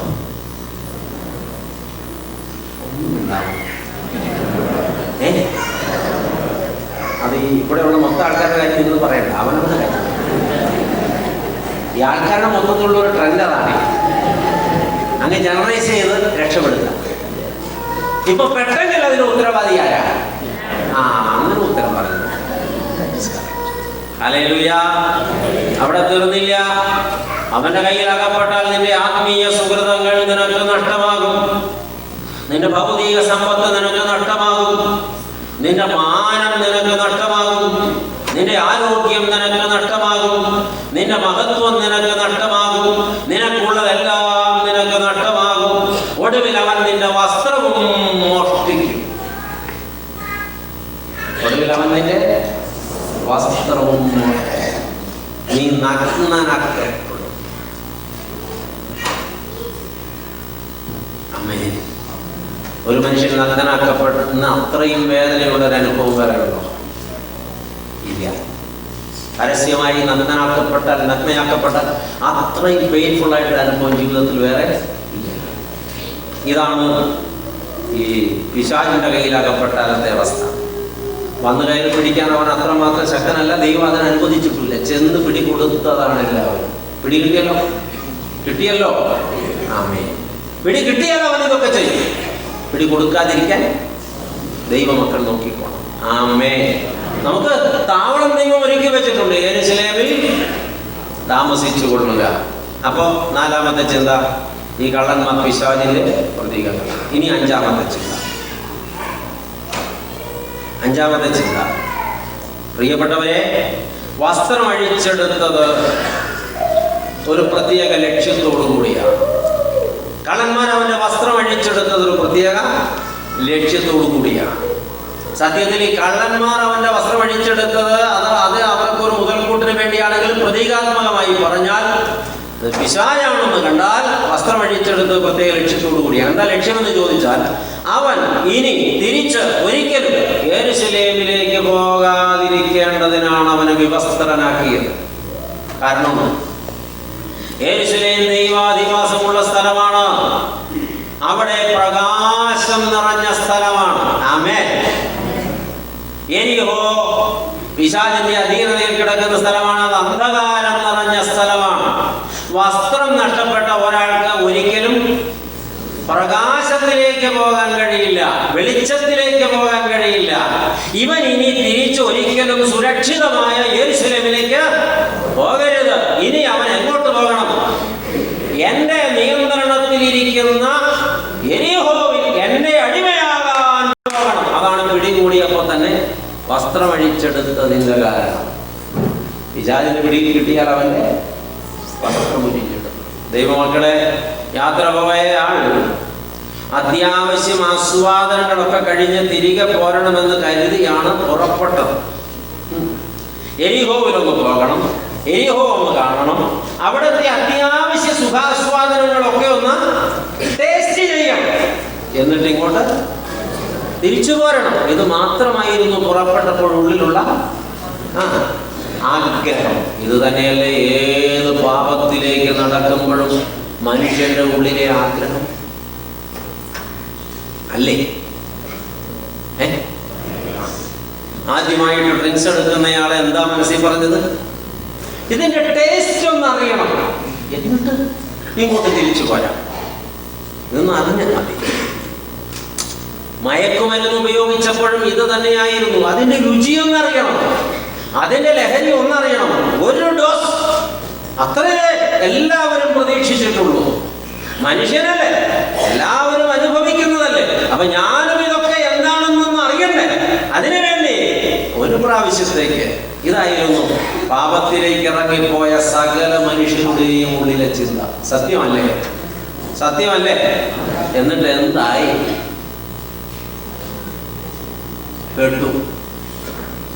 കേട്ടല്ലോ. പിടികിട്ടിയാൽ തിരികെ വരാതിരിക്കാനുള്ള ആദ്യത്തെ പണി അവൻ ചെയ്യും. വസ്ത്രമഴിച്ചുകളെ. അവൻ നിന്നെ നാണിപ്പിക്കും, അവൻ നിന്നെ ലജ്ജിപ്പിക്കും. നീ പുറപ്പെട്ടു പോയ സ്ഥലത്തേക്ക് നിനക്ക് തിരിച്ചു വരാനാകാതെ വണ്ണം അവൻ നിന്നെ നാണം കെടുത്തു. ഏതൊരാളും പാപസുഖങ്ങളിലേക്ക് നടന്നു പോകുമ്പോൾ ഉള്ളിൽ കരുതുന്നത് തിരികെ വരാമെന്ന് തന്നെയാണ്, മടങ്ങി വരണമെന്ന് തന്നെയാണ്, മടങ്ങി വരാൻ കഴിയുമെന്ന് തന്നെയാണ്. എന്നാൽ ഏതൊരാളും മനസ്സിലങ്ങനെ കരുതുമെങ്കിലും അയാൾക്ക് പിന്നെ യെരൂശലേമിലേക്ക് മടങ്ങി വരാൻ മിക്കപ്പോഴും സാധ്യമാകുന്നില്ല. കെട്ടുപോവുകയാണ്. ഒരു പക്ഷെ ഇത് കേട്ടുകൊണ്ടിരിക്കുന്ന ചിലരെങ്കിലും ഇപ്പോൾ ഒന്ന് തിരിഞ്ഞു നോക്കുമോ? വർഷങ്ങൾക്ക് മുമ്പ് ഈ തെറ്റായ ആസ്വാദനങ്ങളിലേക്ക് ചുവട് വെച്ചപ്പോൾ മനസ്സ് പറഞ്ഞത് എന്താണ്? ഒരു രസത്തിന് വേണ്ടി, ചെറിയ ഒരു സുഖത്തിന് വേണ്ടി ഞാൻ പതുക്കെ ഒന്ന് ആഞ്ഞു നോക്കുകയാണ്, ഞാൻ അതിലങ്ങ് പെട്ടുപോകുകയൊന്നുമില്ല, തിരിച്ചു പോരുമെന്നാണ്. 16 വയസ്സുള്ള ഒരു ആൺകുട്ടി സിഗരറ്റ് വലിക്കുന്നത് കണ്ടിട്ട് ഒരു മനുഷ്യൻ എന്നോട് പറഞ്ഞു, അച്ഛാ ആ കുഞ്ഞിനെ ഒന്ന് ഉപദേശിക്കണം. ഞാൻ ചെല്ലുമ്പോഴവൻ വിൽസ് വലിച്ചുകൊണ്ട് നിൽക്കുമോ. ഈ അറ്റത്ത് സ്പോഞ്ചുള്ള ഒരു സിഗരറ്റ് ഉണ്ടല്ലോ, അതിന് പേരല്ലേ അങ്ങനെ പറയുന്നത്, വിൽസ്. അറിയാവുന്നവരുടെ ദൈവത്തിന് സ്തോത്രം, ദൈവത്തിന് സ്തോത്രം. പ്രിയപ്പെട്ടവരെ, കൊച്ചി തങ്ങ് ആഞ്ഞാഞ്ഞ് വലിച്ചുകൊണ്ടിരിക്കുക. അച്ഛൻ ചെന്നവന്റെ മുമ്പിൽ നിന്നു. സാധാരണ നിലയിൽ 16-കാരൻ ഇങ്ങനെ ഒരു അച്ഛൻ ചെന്ന് മുമ്പിൽ നിൽക്കുമ്പോ ഒന്ന് പതറാതിരിക്കില്ല. പക്ഷെ കൂസയില്ലാതെ അവൻ വലിക്കും. മോനെ വേണ്ട, ഇത് അബദ്ധമാണ്, ഇത് അപകടമാണ്, നിന്റെ കൂമ്പ് കരിഞ്ഞു പോവും, നീ ചെറിയ കുട്ടിയാണ്, നീ 16 വയസ്സിൽ ഇത് തുടങ്ങല്ലേ, അതങ്ങോട്ട് കളഞ്ഞ്. ഇതൊക്കെ കേട്ടെങ്കിലും ഒരു പൊട്ടനെ പോലെ, ചെവി കേൾക്കാത്തവനെ പോലെ, ബധിരനെ പോലെ നിന്ന് ആ കുട്ടി പിന്നെയും വലിച്ചുകൊണ്ടിരുന്നു. അവസാനം ഈ സ്പോഞ്ചിന് തീ പിടിച്ചപ്പോ ഇവൻ ഈ കഷണം, ബാക്കി വന്ന സ്പോഞ്ച് ഒരു പ്രത്യേക ഷേപ്പിൽ ആകാശത്ത് തട്ടിത്തെറിപ്പിച്ചത് കറങ്ങി എന്റെ മുമ്പിൽ വന്ന് വീഴുന്നത് കണ്ടപ്പോ വായിൽ നിറച്ച് വലിച്ചു പിടിച്ചിരുന്ന പുക എന്റെ മുഖത്തേക്ക് ഊതി. എന്നിട്ട് അവൻ എന്നോട് പറഞ്ഞു, അച്ഛൻ കുറെ നേരമായല്ലോ വരയ്ക്കാൻ തുടങ്ങിയിട്ട്. നമ്മുടെ പിള്ളേരുടെ വിവേകം, 16-കാരന്റെ പാപം, അവിവേകമാണ്. അച്ഛാ കാശ് കൊടുത്ത് മേടിച്ച സാധനം അങ്ങനെ കളയാൻ പറ്റും, അതുകൊണ്ട് ഞാനത് തീരുന്നത് വരെ വലിച്ചത്. പിന്നെ ഇതൊരു സിഗരറ്റ് ഞാൻ വലിച്ചു എന്നുള്ളത് കൊണ്ട് ഞാൻ ഇതിന്റെ അടിമയാവുമെന്ന്, എന്റെ കൂമ്പ് കത്തിപ്പോകുമെന്നും ഞാൻ ഇതിനാൽ ചത്തുപോകുമെന്നൊക്കെ അച്ഛൻ പറഞ്ഞാൽ നടക്കുന്ന കാര്യമൊന്നുമല്ല അച്ഛൻ. ഇതൊക്കെ ഞാൻ എപ്പോ വേണമെങ്കിലും നിർത്തും. എന്തോ എപ്പോ വേണമെങ്കിലും നിർത്തും. അതിനുള്ള വിൽ പവർ എനിക്കുണ്ട്. വില്ല് പോലെ പറഞ്ഞു നിന്നിട്ടാ വില്ലം പറഞ്ഞു. ഇത് തന്നെയല്ലേ ഇവിടെ ഇരിക്കുന്ന ഭൂരിപക്ഷം മിടുക്കന്മാരും പണ്ട് പറഞ്ഞത് അല്ലേ? ഫേസ്ബുക്കിൽ ആവശ്യമില്ലാത്ത ഒരു കൂട്ടുകെട്ട് സ്ഥാപിച്ചപ്പോഴും മനസ്സിൽ പറഞ്ഞത് ഇതൊക്കെ എപ്പോ വേണമെങ്കിലും സ്റ്റോപ്പ് ചെയ്യാൻ എനിക്ക് പറ്റുമെന്നല്ലേ? ആണല്ലോ. ചില ചാറ്റിംഗ് ഒക്കെ ആരംഭിച്ചപ്പോ മനസ്സിൽ പറഞ്ഞത് ഭാര്യയുണ്ട്, മക്കളുണ്ട്, ഭർത്താവുണ്ട്, മക്കളുണ്ട്, എനിക്കിത് എപ്പോ വേണമെങ്കിലും നിർത്താൻ പറ്റും. നിർത്തിയോ? ഇതുവരെ നിർത്തിയിട്ടില്ല. ഇന്ന് നിർത്താൻ പറ്റുന്നു തോന്നണില്ല. കേട്ടതാ. അച്ഛന്മാരെന്നെ രൂക്ഷമായിട്ട് നോക്കിയിട്ടുണ്ട്.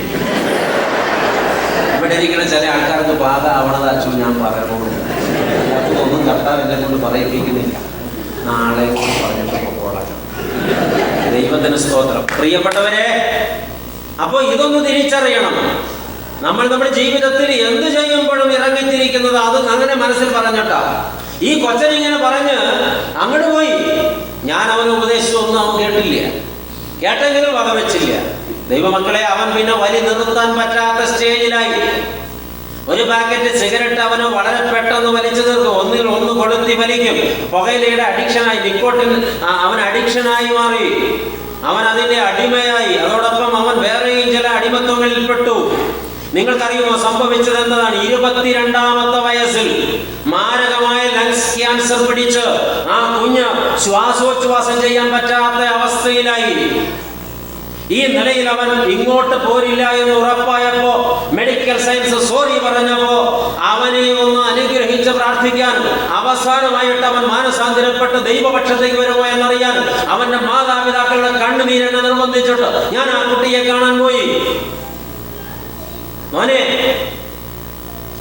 5-6 വർഷം മുമ്പ് അച്ഛൻ പറഞ്ഞത് ഓർമ്മയുണ്ടോ? ഓർമ്മയുണ്ട്. ഇപ്പൊ നിനക്ക് എന്താ പറയാനുള്ളത്? പൊട്ടിക്കരഞ്ഞവൻ. അന്ന് ഞാനത് വകവെച്ചിരുന്നെങ്കിൽ ഇന്ന് എനിക്ക് ഈ ഗതി വരില്ലായിരുന്നു. ജീവിച്ചു തുടങ്ങുമ്പോഴേ ജീവിതത്തിന്റെ കൂമ്പ് കരിഞ്ഞു പോയി. അച്ചോ, ഉത്തരവാദി മറ്റാരുമല്ല, ഞാൻ മാത്രമാണ്. നിലവിളിയാണ്. പിന്നെ ഇനി നിലവിളിച്ചാൽ നഷ്ടപ്പെടുത്തിയോ തിരിച്ചു കിട്ടും? കിട്ടുമോ? ഇല്ല, കിട്ടില്ല. ദൈവമക്കളെ, തിരികെ പോരാമെന്ന പ്രതീക്ഷയിൽ പാപത്തിലേക്ക് ഊളിയിട്ടിറങ്ങുന്നവരും ഇറങ്ങിക്കഴിഞ്ഞവരും ഇറങ്ങി നീന്തി തുടങ്ങിയവരും ഓർക്കുക, അപകടമാണ്, അപകടമാണ്, അപകടമാണ്. അത് ഏത് മേഖലയിലുള്ള പാപമാണെങ്കിലും അത് അപകടമാണ്. എത്രയും പെട്ടെന്ന് തിരികെ വരിക. ആമേൻ. താമസിക്കാതെ തിരികെ വരിക. അവന്റെ കയ്യിൽ നീ പെട്ടാൽ തിരികെ യെരൂശലേമിൽ പോകാതിരിക്കാൻ വേണ്ടി അവൻ നിന്റെ വസ്ത്രം ഉരിഞ്ഞു കളയും, നിന്നെ ലജ്ജിതനാക്കും. ദൈവസന്നിധിയിൽ ചെന്ന് നിൽക്കാൻ, മാതാപിതാക്കളുടെ മുമ്പിൽ ചെന്ന് നിൽക്കാൻ, ജീവിത പങ്കാളിയുടെ മുമ്പിൽ ചെന്ന് നിൽക്കാൻ നിനക്ക് ലജ്ജ തോന്നുന്നത് കൊണ്ട് തന്നെ നീ ആ പാപത്തിൽ തുടരും. അവിടെയാണ് കുഴപ്പം, അവിടെയാണ് അപകടം. ദൈവമക്കളെ, വസ്ത്രമില്ലാത്ത ഒരാൾക്ക് ഒരിക്കലും വെളിച്ചത്തിലേക്ക് പോകാൻ കഴിയില്ല. സ്വർഗം അത് വസ്ത്രമുള്ളവർക്ക് മാത്രമുള്ള സ്ഥലമാണ്. ഹല്ലേലൂയ. വസ്ത്രമുള്ളവർക്ക് മാത്രം. അവിടുത്തെ വെളിച്ചം കുഞ്ഞാടാകുന്ന കർത്താവാണ്. അവിടെ ഇരുട്ടില്ല, രാത്രി ഇല്ല. വെളിച്ചമുള്ള സ്ഥലമാണ് സ്വർഗം. അതുകൊണ്ട് അവിടേക്ക് പോകണമെങ്കിൽ വസ്ത്രമുണ്ടായിരിക്കണം. പാപത്തിൽ പെട്ടുപോയ ആർക്കും ദൈവ മുമ്പിൽ നിൽക്കാനുള്ള വസ്ത്രം ഇല്ല. തിരിച്ചറിയുക. ആമേൻ. വ്യക്തിപരമായി പരിശോധിക്കുക. ഇനി ഈ മനുഷ്യൻ നരകമാകുന്ന യെരിഹോവിലെ ഇരുട്ടിൽ എല്ലാം നഷ്ടപ്പെട്ടവനും നഗ്നനുമായി നിത്യം പാർക്കണമെന്നാണ് പിശാച് ലക്ഷ്യമിടുന്നത്. അതുകൊണ്ടാണ് അവന്റെ വസ്ത്രം അഴിച്ചു കളഞ്ഞത്, അല്ലെങ്കിൽ അഴിച്ചു കൊണ്ടുപോയത്. ദൈവമക്കളെ, അവന്റെ പിടിയിൽപ്പെട്ടപ്പോഴാണ് ആദമിനും ഹവ്വയ്ക്കും വസ്ത്രം നഷ്ടപ്പെട്ടത്. ഏദൻ തോട്ടത്തിലെ സംഭവം നിങ്ങൾ ഓർക്കുന്നില്ലേ? ദൈവം മനുഷ്യനെ സൃഷ്ടിച്ചപ്പോൾ അവരെ തേജസ്സിന്റെ വസ്ത്രം ധരിപ്പിച്ചിരുന്നു. 8-ാമത്തെ സങ്കീർത്തനം വായിക്കുന്നത് എങ്ങനെയാണ്? 8-ാം സങ്കീർത്തനം 3 മുതലുള്ള തിരുവചനങ്ങൾ. ദൈവമേ, നിന്റെ വിരലുകളുടെ പണിയായ ആകാശത്തെയും നീ ഉണ്ടാക്കിയ ചന്ദ്രനെയും ഈ നക്ഷത്രങ്ങളെയും നോക്കുമ്പോൾ ഈ മർത്യനെ നീ ഓർക്കാൻ അവനെന്ത്? ഈ മനുഷ്യപുത്രനെ നീ സന്ദർശിപ്പാൻ എന്തുമാത്രം? വാക്യം 5. നീ അവനെ ദൈവത്തെക്കാൾ അല്പം മാത്രം താഴ്ത്തി തേജസ്സും ബഹുമാനവും അവനെ അണിയിച്ചിരിക്കുന്നുവല്ലോ. ഹല്ലേലൂയ. ദൈവം മനുഷ്യനെ സൃഷ്ടിച്ച നാളിൽ അവനെ ധരിപ്പിച്ച വസ്ത്രം തേജസ്സിന്റെ വസ്ത്രമാണ്. ആമേൻ. ഈ വസ്ത്രമാണ് ഏദൻ തോട്ടത്തിൽ പിശാചിന്റെ പിടിയിൽപ്പെട്ടപ്പോ, പാമ്പിന്റെ പിടിയിൽ അമർന്നപ്പോ, പാപത്തിന്റെ പിടിയിൽ അമർന്നപ്പോ ആദി മനുഷ്യർക്ക് നഷ്ടപ്പെട്ടത്. അതുകൊണ്ടാണ് ദൈവം തോട്ടത്തിൽ നടക്കുന്ന കാലൊച്ച കേട്ടപ്പോൾ അവരുടെ ഉള്ളു കിടുങ്ങിയത്, അവർക്ക് നാണം തോന്നിയത്, അവർ വൃക്ഷത്തിന്റെ മറയിൽ ഒളിച്ചത്. അതുകൊണ്ടാണ് അത്തിയില കൊട്ടി തുന്നിയ വസ്ത്രം ഉണ്ടാക്കി ഉടുത്തവർ നാണം മറയ്ക്കാൻ ശ്രമിച്ചത്. പക്ഷേ സാധിച്ചില്ല. അവരുടെ നാണം മറയ്ക്കാൻ ദൈവം ഒരു മൃഗത്തെ കൊന്നതിന്റെ തോല് കൊണ്ട് അവർക്ക് വസ്ത്രം ഉണ്ടാക്കിക്കൊടുത്തു. ആമേൻ. അന്ന് കൊല്ലപ്പെട്ട മൃഗം ക്രൂശിൽ കൊല്ലപ്പെടേണ്ട യേശു ക്രിസ്തുവിന് പകരമായി.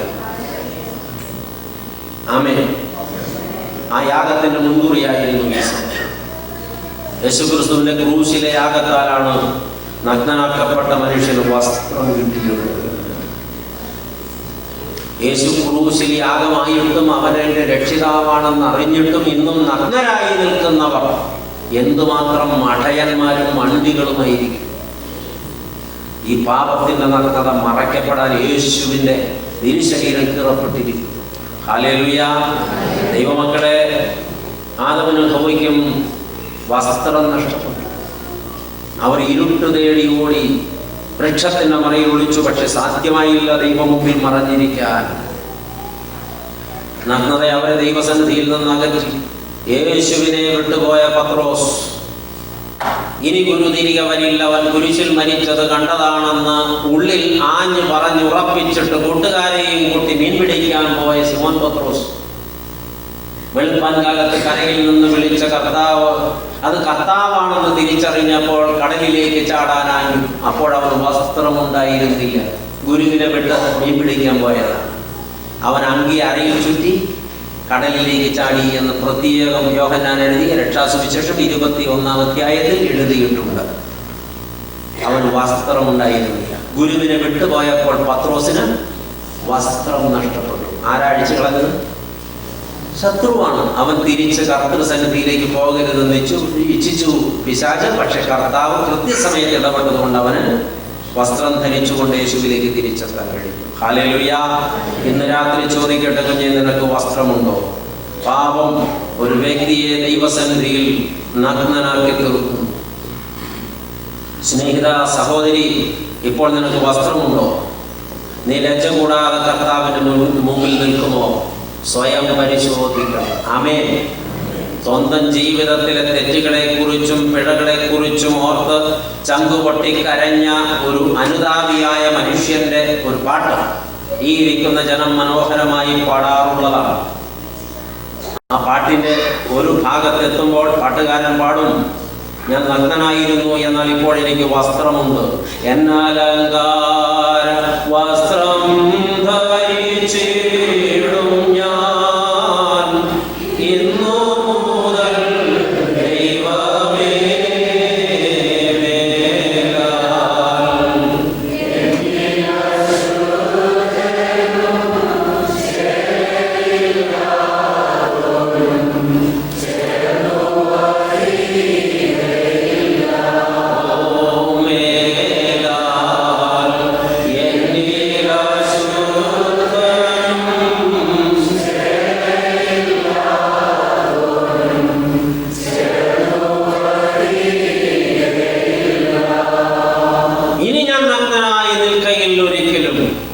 ഞാൻ എൻ്റെ അലങ്കാര വസ്ത്രം ഇന്ന് ധരിക്കുമെന്ന്.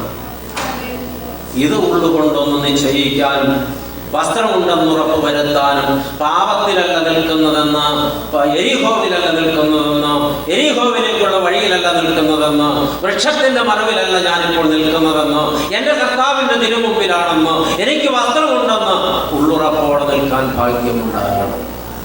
ദൈവമക്കൾക്ക് അങ്ങനെ ഒരു തീരുമാനമുണ്ടാകണം. ഹല്ലേലൂയ. അതാണ് ഈ വേദഭാഗം തന്ന 5-ാമത്തെ പാഠം. ഇനി ഈ ഉപമയിൽ 6-ാമത്തെ പാഠം. ഈ മനുഷ്യൻ നഗ്നനായി, മുറിവേറ്റവനായി, അർത്ഥപ്രാണൻ മാത്രമുള്ളവനായി, പ്രജ്ഞവാദി മാത്രമുള്ളവനായി പെരുവഴിയിൽ ഉപേക്ഷിക്കപ്പെട്ട് കിടക്കുമ്പോൾ അതുവഴി യാദൃശ്ചികമായി ഒരു പുരോഹിതൻ വന്നു. പുരോഹിതന്മാരെ നമ്മൾ പോകണം. ഞാൻ ഒരു പുരോഹിതൻ അതുവഴി വന്നു.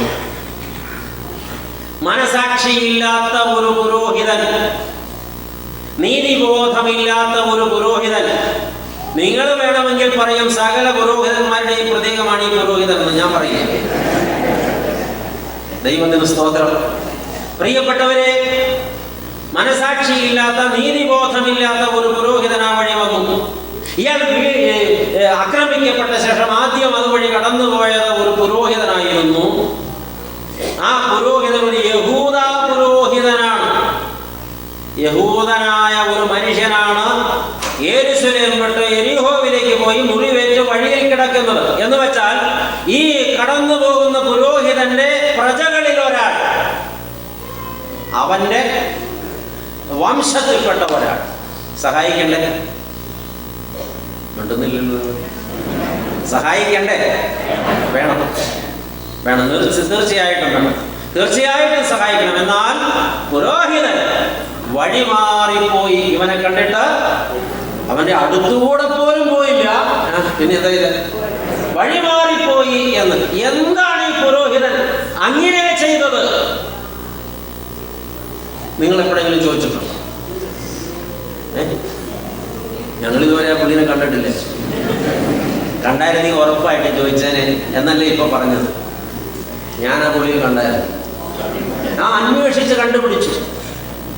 എന്നിട്ട് ഞാൻ ആ മനുഷ്യനോട് ചോദിച്ചു, എടോ പുരോഹിത, ഞാനും ഒരു പുരോഹിതനാണ്, താൻ എന്ത് തോന്നിയവാസമാണ് കാണിച്ചത്? ആ മനുഷ്യൻ തന്റെ വംശത്തിൽപ്പെട്ടവൻ, തന്റെ ആരാധനയിൽ പങ്കെടുക്കേണ്ടവൻ, യെരിഹോയിൽ പോയി യെരൂശലേമിൽ പോയി എന്നുള്ള കുറ്റം. പക്ഷെ അയാൾ ഇങ്ങനെ മുറിവേറ്റ അവശനായി നഗ്നനായി പെരുവഴി കിടക്കുമ്പോൾ താൻ അയാളെ സഹായിക്കേണ്ടതല്ലേ? എന്തുകൊണ്ട് താൻ അയാളെ കണ്ടപ്പോൾ വഴിമാറിപ്പോയി? അന്ന് ആ പുരോഹിതൻ പറഞ്ഞ മറുപടി നിങ്ങൾ കേൾക്കണം. അദ്ദേഹം എന്നോട് പറഞ്ഞു, അതിനൊരു കാരണമുണ്ട്. താൻ പുരോഹിതനായ മാത്രം പോരാ, ഇതൊക്കെ മനസ്സിലാക്കണം. ഞാൻ ചോദിച്ചു, എന്താണ് പുരോഹിത, അതിൻ്റെ കാരണം? അപ്പോൾ അയാൾ പറഞ്ഞു, ബലി അർപ്പിക്കാൻ പോകുന്ന പുരോഹിതൻ ഒരിക്കലും അശുദ്ധനാകാൻ പാടില്ല. അവൻ തന്നെ വിശുദ്ധനായി സൂക്ഷിക്കണം. ശരീരം കൊണ്ട് അവൻ അശുദ്ധനാകാൻ പാടില്ല, മനസ്സുകൊണ്ട് അവൻ അശുദ്ധനാകാൻ പാടില്ല, ആത്മാവ് കൊണ്ട് അവൻ അശുദ്ധനാകാൻ പാടില്ല. ഇത് യഹൂദ മതത്തിന്റെ പഠിപ്പിക്കല. ബലി അർപ്പിക്കാൻ പോകുന്ന പുരോഹിതൻ യാതൊന്നിനാലും മലിനമാകാൻ പാടില്ല. രക്തത്തിൽ തൊട്ടാൽ ഒരുവൻ അശുദ്ധനാകുമെന്നത് ന്യായപ്രമാണത്തിലുണ്ട്. മുറിവേറ്റ് കിടക്കുന്ന മനുഷ്യനെ വായിലെടുത്താൽ പുരോഹിതൻ തീർച്ചയായിട്ടും രക്തം കൊണ്ട് മൂടും. പിന്നെ അയാൾ ബലി അർപ്പിക്കാൻ അർഹനല്ലാതെയാകും. അതുകൊണ്ടാണ് ഈ പുരോഹിതൻ വഴി മാറിപ്പോയത്. കുറ്റം പറയണോ? അല്ല, നിങ്ങളൊന്ന് പറഞ്ഞു. കുറ്റം പറയാൻ ഒക്കില്ല. എന്നാൽ എനിക്ക് കുറ്റം പറയാനുണ്ട്. ദൈവത്തിന് സ്തോത്രം. മുറിവേറ്റ രക്തം വാർന്നു കിടക്കുന്ന ഒരുവനെ തൊട്ടാൽ പുരോഹിതൻ അശുദ്ധനാകുമെന്ന് യഹൂദ മര്യാദ പറയുന്നു, ആചാര മര്യാദ പറയുന്നു. അതുകൊണ്ടാണ് ആ പുരോഹിതൻ വഴിമാറിപ്പോയത്. എന്നാൽ ഇവിടെ പ്രിയപ്പെട്ടവരെ, എന്താണ് പുരോഹിത ശുശ്രൂഷ? അവിടെ അയാൾക്ക് ഒരു വലിയ പിഴവ് പറ്റി. എന്താണ് പുരോഹിത ശുശ്രൂഷ? എന്താണ് ശരിയായ ആരാധന? മുറിവേറ്റവനെ ശുശ്രൂഷിക്കുന്നതാണ് ശരിയായ ആരാധന. നഗ്നനെ ഉടുപ്പിക്കുന്നതാണ് ശരിയായ ആരാധന. തന്റെ സമ്പാദ്യം, തന്റെ സൗകര്യങ്ങൾ അവശനായ ഒരാൾക്ക് വേണ്ടി പങ്കിടുന്നതാണ് ശരിയായ ആരാധന. ഇത് പ്രാക്ടിക്കലാക്കി കാണിച്ച് ആരാധനയുടെ മഹത്വം വെളിപ്പെടുത്തിയവനാണ് യേശു ക്രിസ്തു. അവനാണ് പൂർണ്ണനായ പുരോഹിതൻ. അവനാണ് പരിപൂർണനായ പുരോഹിതൻ. ഹല്ലേലൂയ. അങ്ങനെ ചെയ്യുമ്പോൾ ഒരു പുരോഹിതൻ വിശുദ്ധി കണ്ടെത്തുകയാണ്, വിശുദ്ധിയുടെ ആഴം കണ്ടെത്തുകയാണ്. അങ്ങനെ ചെയ്യുമ്പോൾ ഒരു പുരോഹിതൻ ബലിയർപ്പിക്കാൻ യോഗ്യനായി തീരുകയാണ്. അങ്ങനെയാണ് ഞാൻ എൻ്റെ യോഗ്യതയുടെ പൂർണ്ണതയിലെത്തുന്നതെന്ന് ബോധ്യപ്പെടുന്നവനാണ് പുരോഹിതൻ. ആമേൻ. അയാൾ അതിൽ പരാജയം. യേശു ആ കാര്യത്തിൽ വിജയിച്ചു. ആമേൻ. അവിടെയാണ് യേശു പൂർണ്ണനായ പരിപൂർണനായ പുരോഹിതനായി വ്യാഖ്യാനിക്കപ്പെടുന്നത്, അല്ലെങ്കിൽ വിളംബരം ചെയ്യപ്പെടുന്നത്. ആക്ഷരികമായ വ്യാഖ്യാനങ്ങളിലൂടെ വിശുദ്ധിക്ക് ചില മാനദണ്ഡങ്ങൾ കൽപ്പിച്ച് മനസാക്ഷി മരവിച്ച സുഖിമാന്മാരാകരുത് പുരോഹിതന്മാർ. ഇവിടെ കാഴ്ചപ്പാട് മാറണം. യേശു ക്രിസ്തു എന്ന പുരോഹിതനെ മഹാപുരോഹിതനെ പിന്തുടരുന്ന പുരോഹിതന്മാരാണ് എല്ലാ കാലത്തും ആവശ്യം. ഹല്ലേലൂയ. ഇത് മറന്നു പോകുമ്പോൾ പൗരോഹിത്യം വെല്ലുവിളിക്കപ്പെടുകയാണ്. ഒരു വിശ്വാസിയുടെ പാപമോചനവും രക്ഷയും വീണ്ടെടുപ്പുമാണ് പുരോഹിതൻ തന്റെ യാഗങ്ങളിലും ആരാധനകളിലും സാധ്യമാക്കേണ്ടത്. ആമേൻ. ഒരു വിശ്വാസിയുടെ രക്ഷയും വീണ്ടെടുപ്പും പാപമോചനവും അതിനുവേണ്ടിയാണ് ഒരു പുരോഹിതൻ ശുശ്രൂഷ ചെയ്യേണ്ടത്. അങ്ങനെയുള്ള ബോധ്യത്തോടെ വേണം ഒരു പുരോഹിതൻ ശുശ്രൂഷ ചെയ്യാൻ. പാപത്തിന്റെ വഴിയിൽ നടന്ന് പിശാചിന്റെ പിടിയിൽ പെട്ട് മുറിവേറ്റ് നഗ്നനാക്കപ്പെട്ടവനെ ഉപേക്ഷിച്ച് കളഞ്ഞിട്ട് ഒരു പുരോഹിതൻ ഒരു ആരാധനയില്ല. ആമേൻ. ഒരു പുരോഹിതൻ തന്നോട് ചേർന്ന് നിൽക്കുന്ന വിശുദ്ധ വിശ്വാസികളെ സ്നേഹിക്കുന്നതിലധികം സ്നേഹിക്കേണ്ടതും തേടേണ്ടതും അന്വേഷിക്കേണ്ടതും കണ്ടെത്തേണ്ടതും തെരുവിൽ മുറിവേറ്റ് കിടക്കുന്ന പിശാചിനാൽ പിടിക്കപ്പെട്ട ഈ ആത്മഭാരമാണ് പുരോഹിതന് ഭരിക്കുന്നത്. അതാണ് അവന്റെ ശരിയായ യാഗമെന്ന് തിരിച്ചറിയണം. ഈ പാപത്തിൽപ്പെട്ട് മുറിവേറ്റ് കിടക്കുന്നവനെ യഥാസ്ഥാനപ്പെടുത്തുന്നതാണ് ശരിയായ ആരാധന. അതാണ് ശരിയായ പുരോഹിത ശുശ്രൂഷ. നിത്യമഹാപുരോഹിതനായ ക്രിസ്തു മുറിവേറ്റവരുടെയും നഗ്നരാക്കപ്പെട്ടവരുടെയും ഭ്രഷ്ട് കൽപ്പിക്കപ്പെട്ടവരുടെയും പാർശ്വവൽക്കരിക്കപ്പെട്ടവരുടെയും അന്യവൽക്കരിക്കപ്പെട്ടവരുടെയും പക്ഷത്ത് നിന്നവനാണ്. ആമേൻ. അവരുടെ പക്ഷത്ത് നിന്നവനാണ്. അവർക്ക് വേണ്ടി നിർവഹിച്ച ശുശ്രൂഷയാണ് യേശുക്രിസ്തുവിന്റെ മഹാപൗരോഹിത്യ ശുശ്രൂഷ. ആ ശുശ്രൂഷയ്ക്ക് എന്താ പറയുക, അവകാശികളായി തീർന്നവരാണ് പാപികളായ ഞാൻ നിങ്ങളും. ആമേൻ.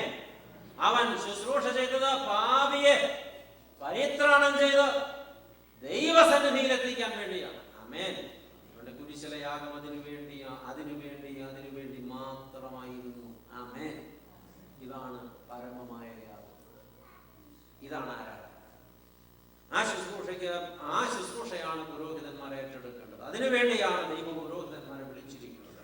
കർത്തവ്യം മറക്കുന്ന പുരോഹിതന്മാർ തെറ്റുതിരുത്തണമെന്ന് ഈ പാഠഭാഗം നമുക്ക് വ്യക്തമായി ഒരു സൂചന തരുന്നു. ഈ ഉപമയുണ്ടല്ലോ, യേശു പറഞ്ഞ ഈ ഉപമയെ ഒരു പ്രത്യേക പേരിട്ടാണ് വിളിക്കുക. എന്താണ് ആ പേര്? നല്ല ശമരിയാക്കാരന്റെ ഉപമ അല്ലേ?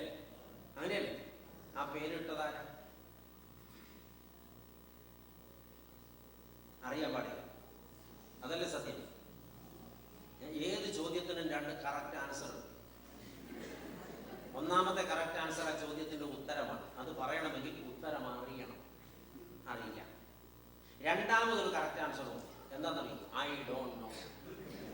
എനിക്കതിന്റെ ഉത്തരം അറിയില്ല. ഈ രണ്ടാമത്തെ കറക്റ്റ് ആൻസർ പറയണമെങ്കിൽ ഒരു ഇത്തിരി വിനയം വേണം. അത് നമ്മുടെ അടുത്ത പഞ്ചായത്തിൽ പോലും ഇല്ല. അതുകൊണ്ട് ഒരു ചോദ്യം ചോദിച്ചിട്ട് ഉത്തരം അറിയാൻ പാടില്ലെങ്കിൽ നമുക്ക് ഉത്തരം അറിയാം, പക്ഷെ മറന്നുപോയി എന്നുള്ള ഭാവത്തിൽ ഈ ഉപമയ്ക്ക് പേരിട്ടതാരാന്ന് നിങ്ങൾക്ക് അറിയാമോ? വിനയുണ്ടായിട്ട് പറഞ്ഞതാണോ? അറിയാമോ? ഇല്ല. അത് ഞങ്ങൾ പുരോഹിതന്മാരിട്ടതാണ്. എന്തിനായി ഈ പേര് ഈ ഉപമയ്ക്ക് ഇങ്ങനെ ഇട്ടേന്നറിയാമോ? ഞങ്ങളെ തോന്നിയവാസം ആരും അറിയാണ്ടിരിക്കാൻ ചർച്ച ചെയ്യും. നല്ല ശബരിയാരക്കാരനെ കുറിച്ച് എല്ലാവരും പറഞ്ഞോളുമല്ലോ, ഞങ്ങളെ കുറിച്ചൊന്നും പറയത്തില്ലല്ലോ. അതുകൊണ്ട് ഞങ്ങൾ വളരെ തന്ത്രപരമായിട്ട് ഈ ഉപമയ്ക്കിട്ട പേരാണ്. ഈ ഉപമയ്ക്ക് വേറെ ഒരു പേരിട്ടാൽ ചീത്ത മനസാക്ഷിയില്ലാത്ത പുരോഹിതന്റെ ഉപമ എന്നാണ് ഇതിനെ ആദ്യം വിളിക്കുന്നത്. ഇഷ്ടായില്ലേ? അത് നിങ്ങളൊന്ന് സുഖിക്കേ. ദൈവത്തിന് സ്തോത്രം. ആമേൻ. ദൈവമക്കളെ, അപ്പൊ ഈ ഉപമ നമുക്ക് 6 പാഠങ്ങൾ തന്നു കഴിഞ്ഞു. ഓർമ്മയുണ്ടാവോ? വെറുതെ ആയി പോകും. 7ാമത്തെ പാഠം. പുരോഹിതൻ പോയി. കാരണമൊക്കെ മനസ്സിലായല്ലോ. ഇതാ വരുന്നു ഒരു ലേവായ ദൈവാലയ ശുശ്രൂഷകൻ. ദൈവാലയ ശുശ്രൂഷയിൽ പുരോഹിതനെ സഹായിക്കുന്നവനാണ് ലേവ്യ ഗോത്രം അതിലുള്ളതാണ്. അവനും വഴിമാറി. അതെന്തായിരിക്കും അവൻ വഴിമാറിപ്പോകാൻ കാരണം? നിങ്ങൾക്ക് സംഗതി കത്തിയിട്ടുണ്ട്. പുരോഹിതന്റെ പിന്നാലെ പോയ ഇവൻ പുരോഹിതൻ ചെയ്യുന്ന ആ ശുശ്രൂഷയിൽ പങ്കുചേരാനാണ് പോകുന്നത്, അല്ലേ? അതുകൊണ്ട് അവന് അശുദ്ധിപ്പെടാൻ പറ്റില്ല. അതുകൊണ്ടാണ് അവൻ വഴിമാറിപ്പോയത്. പ്രിയപ്പെട്ടവരെ, താൻ ആരാധനയിൽ പങ്കെടുക്കാൻ പോവുകയാണ്, അതുകൊണ്ട് അശുദ്ധനാകാൻ പാടില്ല. അതാണ് അവൻ വഴിമാറിപ്പോകാൻ കാരണം. ഈ ലേവായൻ ഈ ക്രിസ്തീയ സഭയുമായി ബന്ധപ്പെടുത്തിയാൽ ഇവിടെ ഇരിക്കുന്ന ഏതൊരു വിശ്വാസിയുടെയും പ്രതിനിധിയാണ്. നിങ്ങൾ ഇത്ര നേരം നിങ്ങൾ സൂചിച്ചിരിക്കുക. ഈ ലേവ്യൻ ഈ പുതിയ നിയമസഭയുടെ ക്രിസ്തീയ സഭയുടെ കാഴ്ചപ്പാടിൽ വായിച്ചെടുത്താൽ ഇവിടെ ഇരിക്കുന്ന ഏതൊരു വിശ്വാസിയുടെയും പ്രതീകം. പ്രിയപ്പെട്ടവരെ, സഹജീവികളുടെ കഷ്ടതകളും തകർച്ചകളും കണ്ടിട്ട് സഹായിക്കാതിരിക്കുന്നതിന്റെ കാരണം, ഞാൻ ദൈവാലയത്തിലേക്ക് പോവുകയായിരുന്നു, ഞാൻ ആരാധനയിൽ പങ്കെടുക്കാൻ പോവുകയായിരുന്നു, ഞാൻ ഉപവാസത്തിൽ ഇരിക്കുകയായിരുന്നു, ഞാൻ ധ്യാനത്തിൽ ഇരിക്കുകയായിരുന്നു, ഞാൻ ദൈവസന്നിധിയിൽ ഇരിക്കുകയായിരുന്നു എന്നിങ്ങനെ ന്യായീകരണങ്ങളായി പറയുകയും ചെയ്യുന്നവർ കാപട വിശ്വാസികളാണ്. ആമേൻ. സഹായിക്കേണ്ടവരെ സഹായിക്കാതെ കണ്ണടച്ച് ഇരുട്ടാക്കിയിട്ട് ഞാൻ പ്രാർത്ഥിക്കുന്നു, ഞാൻ ആരാധിക്കുന്നു, ഞാൻ ഭക്തി കാണിക്കുന്നു എന്ന് പറയുന്നവർ, തങ്ങളുടെ ശുശ്രൂഷ അർഹിക്കുന്നവർക്ക് അത് പങ്കിട്ട് കൊടുക്കാതെ കേവലം അധര വ്യായാമങ്ങളിലൂടെ അല്ലെങ്കിൽ പ്രകടനങ്ങളിലൂടെ ആരാധനയിൽ ആത്മീയ തീക്ഷ്ണതയുണ്ടെന്ന് വെളിപ്പെടുത്താൻ ശ്രമിക്കുന്നവർ വഞ്ചകരാണ്, കപട വിശ്വാസികളാണ്.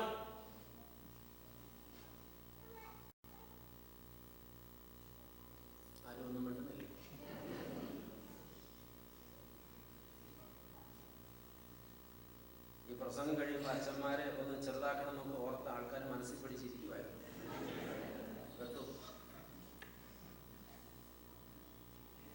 അച്ഛൻ വളരെ യഥാർത്ഥതയോടുകൂടിയാണ്. ദൈവത്തിന് സ്തോത്രം. മുറിവേറ്റവനിൽ ദൈവത്തെ ദർശിക്കുന്നതാണ് വിശുദ്ധിയുടെയും ആരാധനയുടെയും മാനദണ്ഡമാകേണ്ടത്. ഹല്ലേലൂയ. മുറിവേറ്റവനിൽ ദൈവത്തെ ദർശിക്കുന്നതാണ് വിശുദ്ധിയുടെയും ആരാധനയുടെയും മാനദണ്ഡമാകേണ്ടത്. പിശാചിന്റെ പിടിയിൽപ്പെട്ട ഒരാളെ യഥാസ്ഥാനപ്പെടുത്തുന്നതാണ് ദൈവസന്നിധിയിൽ സ്വീകാര്യമാകുന്ന യഥാർത്ഥമായ ആരാധന. ഹല്ലേലൂയ. പിശാചിന്റെ പിടിയിൽപ്പെട്ട ഒരാളെ യഥാസ്ഥാനപ്പെടുത്തുന്നതാണ് ദൈവസന്നിധിയിൽ സ്വീകാര്യമാകുന്ന യഥാർത്ഥ ആരാധന. കഴിയണം നമുക്ക്. മുറിവേറ്റവന്റെ മുറിവ് കെട്ടുന്നതും അവസരം താങ്ങുന്നതും എനിക്കുള്ള സകല സാധ്യതകളും അവർക്ക് വേണ്ടി പങ്കുവയ്ക്കുന്നതുമാണ് ദൈവം പ്രസാദിക്കുന്ന യാഗമെന്ന് തിരിച്ചറിവ്. ആമേൻ. ഇതാണ് ദൈവഭക്തന്മാരായ ആളുകൾക്ക് ഉണ്ടാകേണ്ടത്. യഥാർത്ഥ ഭക്തർക്ക് അത് ഉണ്ടാകും. ആമേൻ. രോഗിക്കും കിടപ്പാടമില്ലാത്തവർക്കും അത്താഴമില്ലാത്തവർക്കും ആലംബഹീനർക്കും ഇങ്ങനെ എല്ലാം നഷ്ടപ്പെട്ടവർക്കും വേണ്ടി ഇടതടവില്ലാതെ ശബ്ദമുയർത്തി പ്രാർത്ഥിക്കുകയും അവർക്ക് വേണ്ടി ചെറുവിരൽ പോലും അനക്കാതിരിക്കുകയും ചെയ്യുന്നതല്ല വിശുദ്ധ ജീവിതത്തിന്റെയും ഭക്തി മാർഗത്തിന്റെയും മാനദണ്ഡം. മനസ്സിലായോ? പ്രാർത്ഥിക്കാൻ എല്ലാവരും ബഹുക്കും എടുക്കല.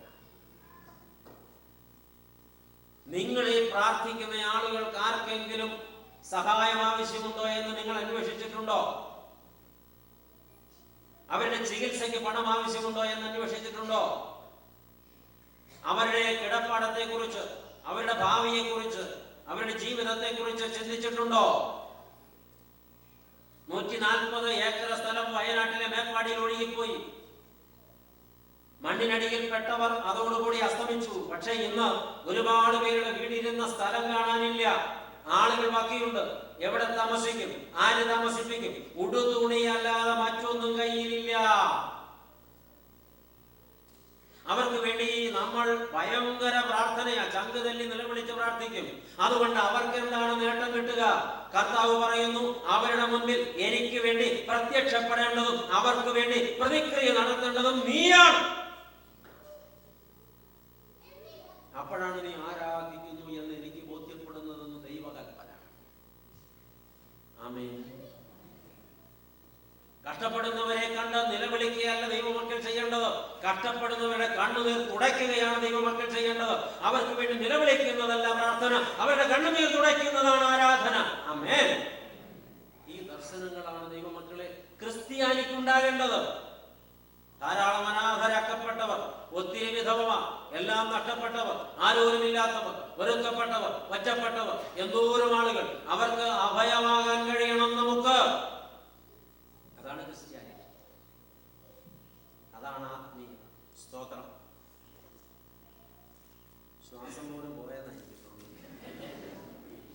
സ്തോത്രം. ആദ്യം ഞാൻ സ്തോത്രം നിങ്ങൾ സൂത്രം എന്നാണ്. ദൈവത്തിന് സ്തുതി. ദൈവമക്കളെ, അച്ഛൻ ഒരു ചെറിയ പ്രസ്ഥാനത്തിൽ ശുശ്രൂഷ ചെയ്യുന്നയാളാണ്. യാക്കോബായ സുറിയാനി സഭയിലെ ഒരു മിഷണറി പ്രസ്ഥാനത്തിന്റെ ഭാഗമാണ് അച്ഛൻ. പൗരസ്ത്യ സുവിശേഷ സമാജം ഇന്നലെ അച്ഛൻ പരിചയപ്പെട്ടു. ഞങ്ങളുടെ സ്ഥാപനകാലം മുതൽ ഇതിനെ നേതൃത്വം കൊടുത്ത ആളുകൾ 2 ദർശനങ്ങളാണ് മുന്നോട്ട് വെച്ചത്. 1 മിഷൻ, സുവിശേഷ വേല, 2 ചാരിറ്റി. ഇപ്പോഴും ഞങ്ങൾക്കൊരു ഗോസ്പൽ ടീമുണ്ട്. അതിന്റെ നിയന്ത്രണം എൻ്റെ കയ്യിലാണ്.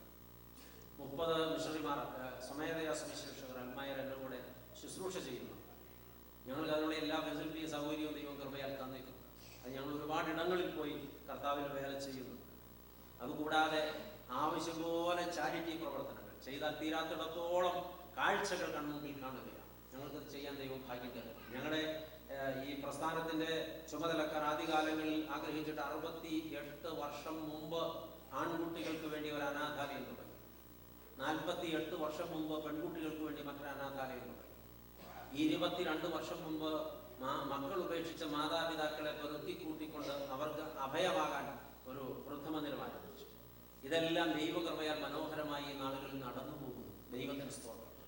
ഒരുപാട് ബാച്ച് കുഞ്ഞുങ്ങൾ അവിടെ പഠിച്ചുപോയി. അവർ പലരും പല രാജ്യങ്ങളിലെത്തി ദൈവത്തെ മഹത്വപ്പെടുത്തി കുടുംബജീവിതം നയിക്കുമ്പോഴും ജോലി ചെയ്യുന്നവരും.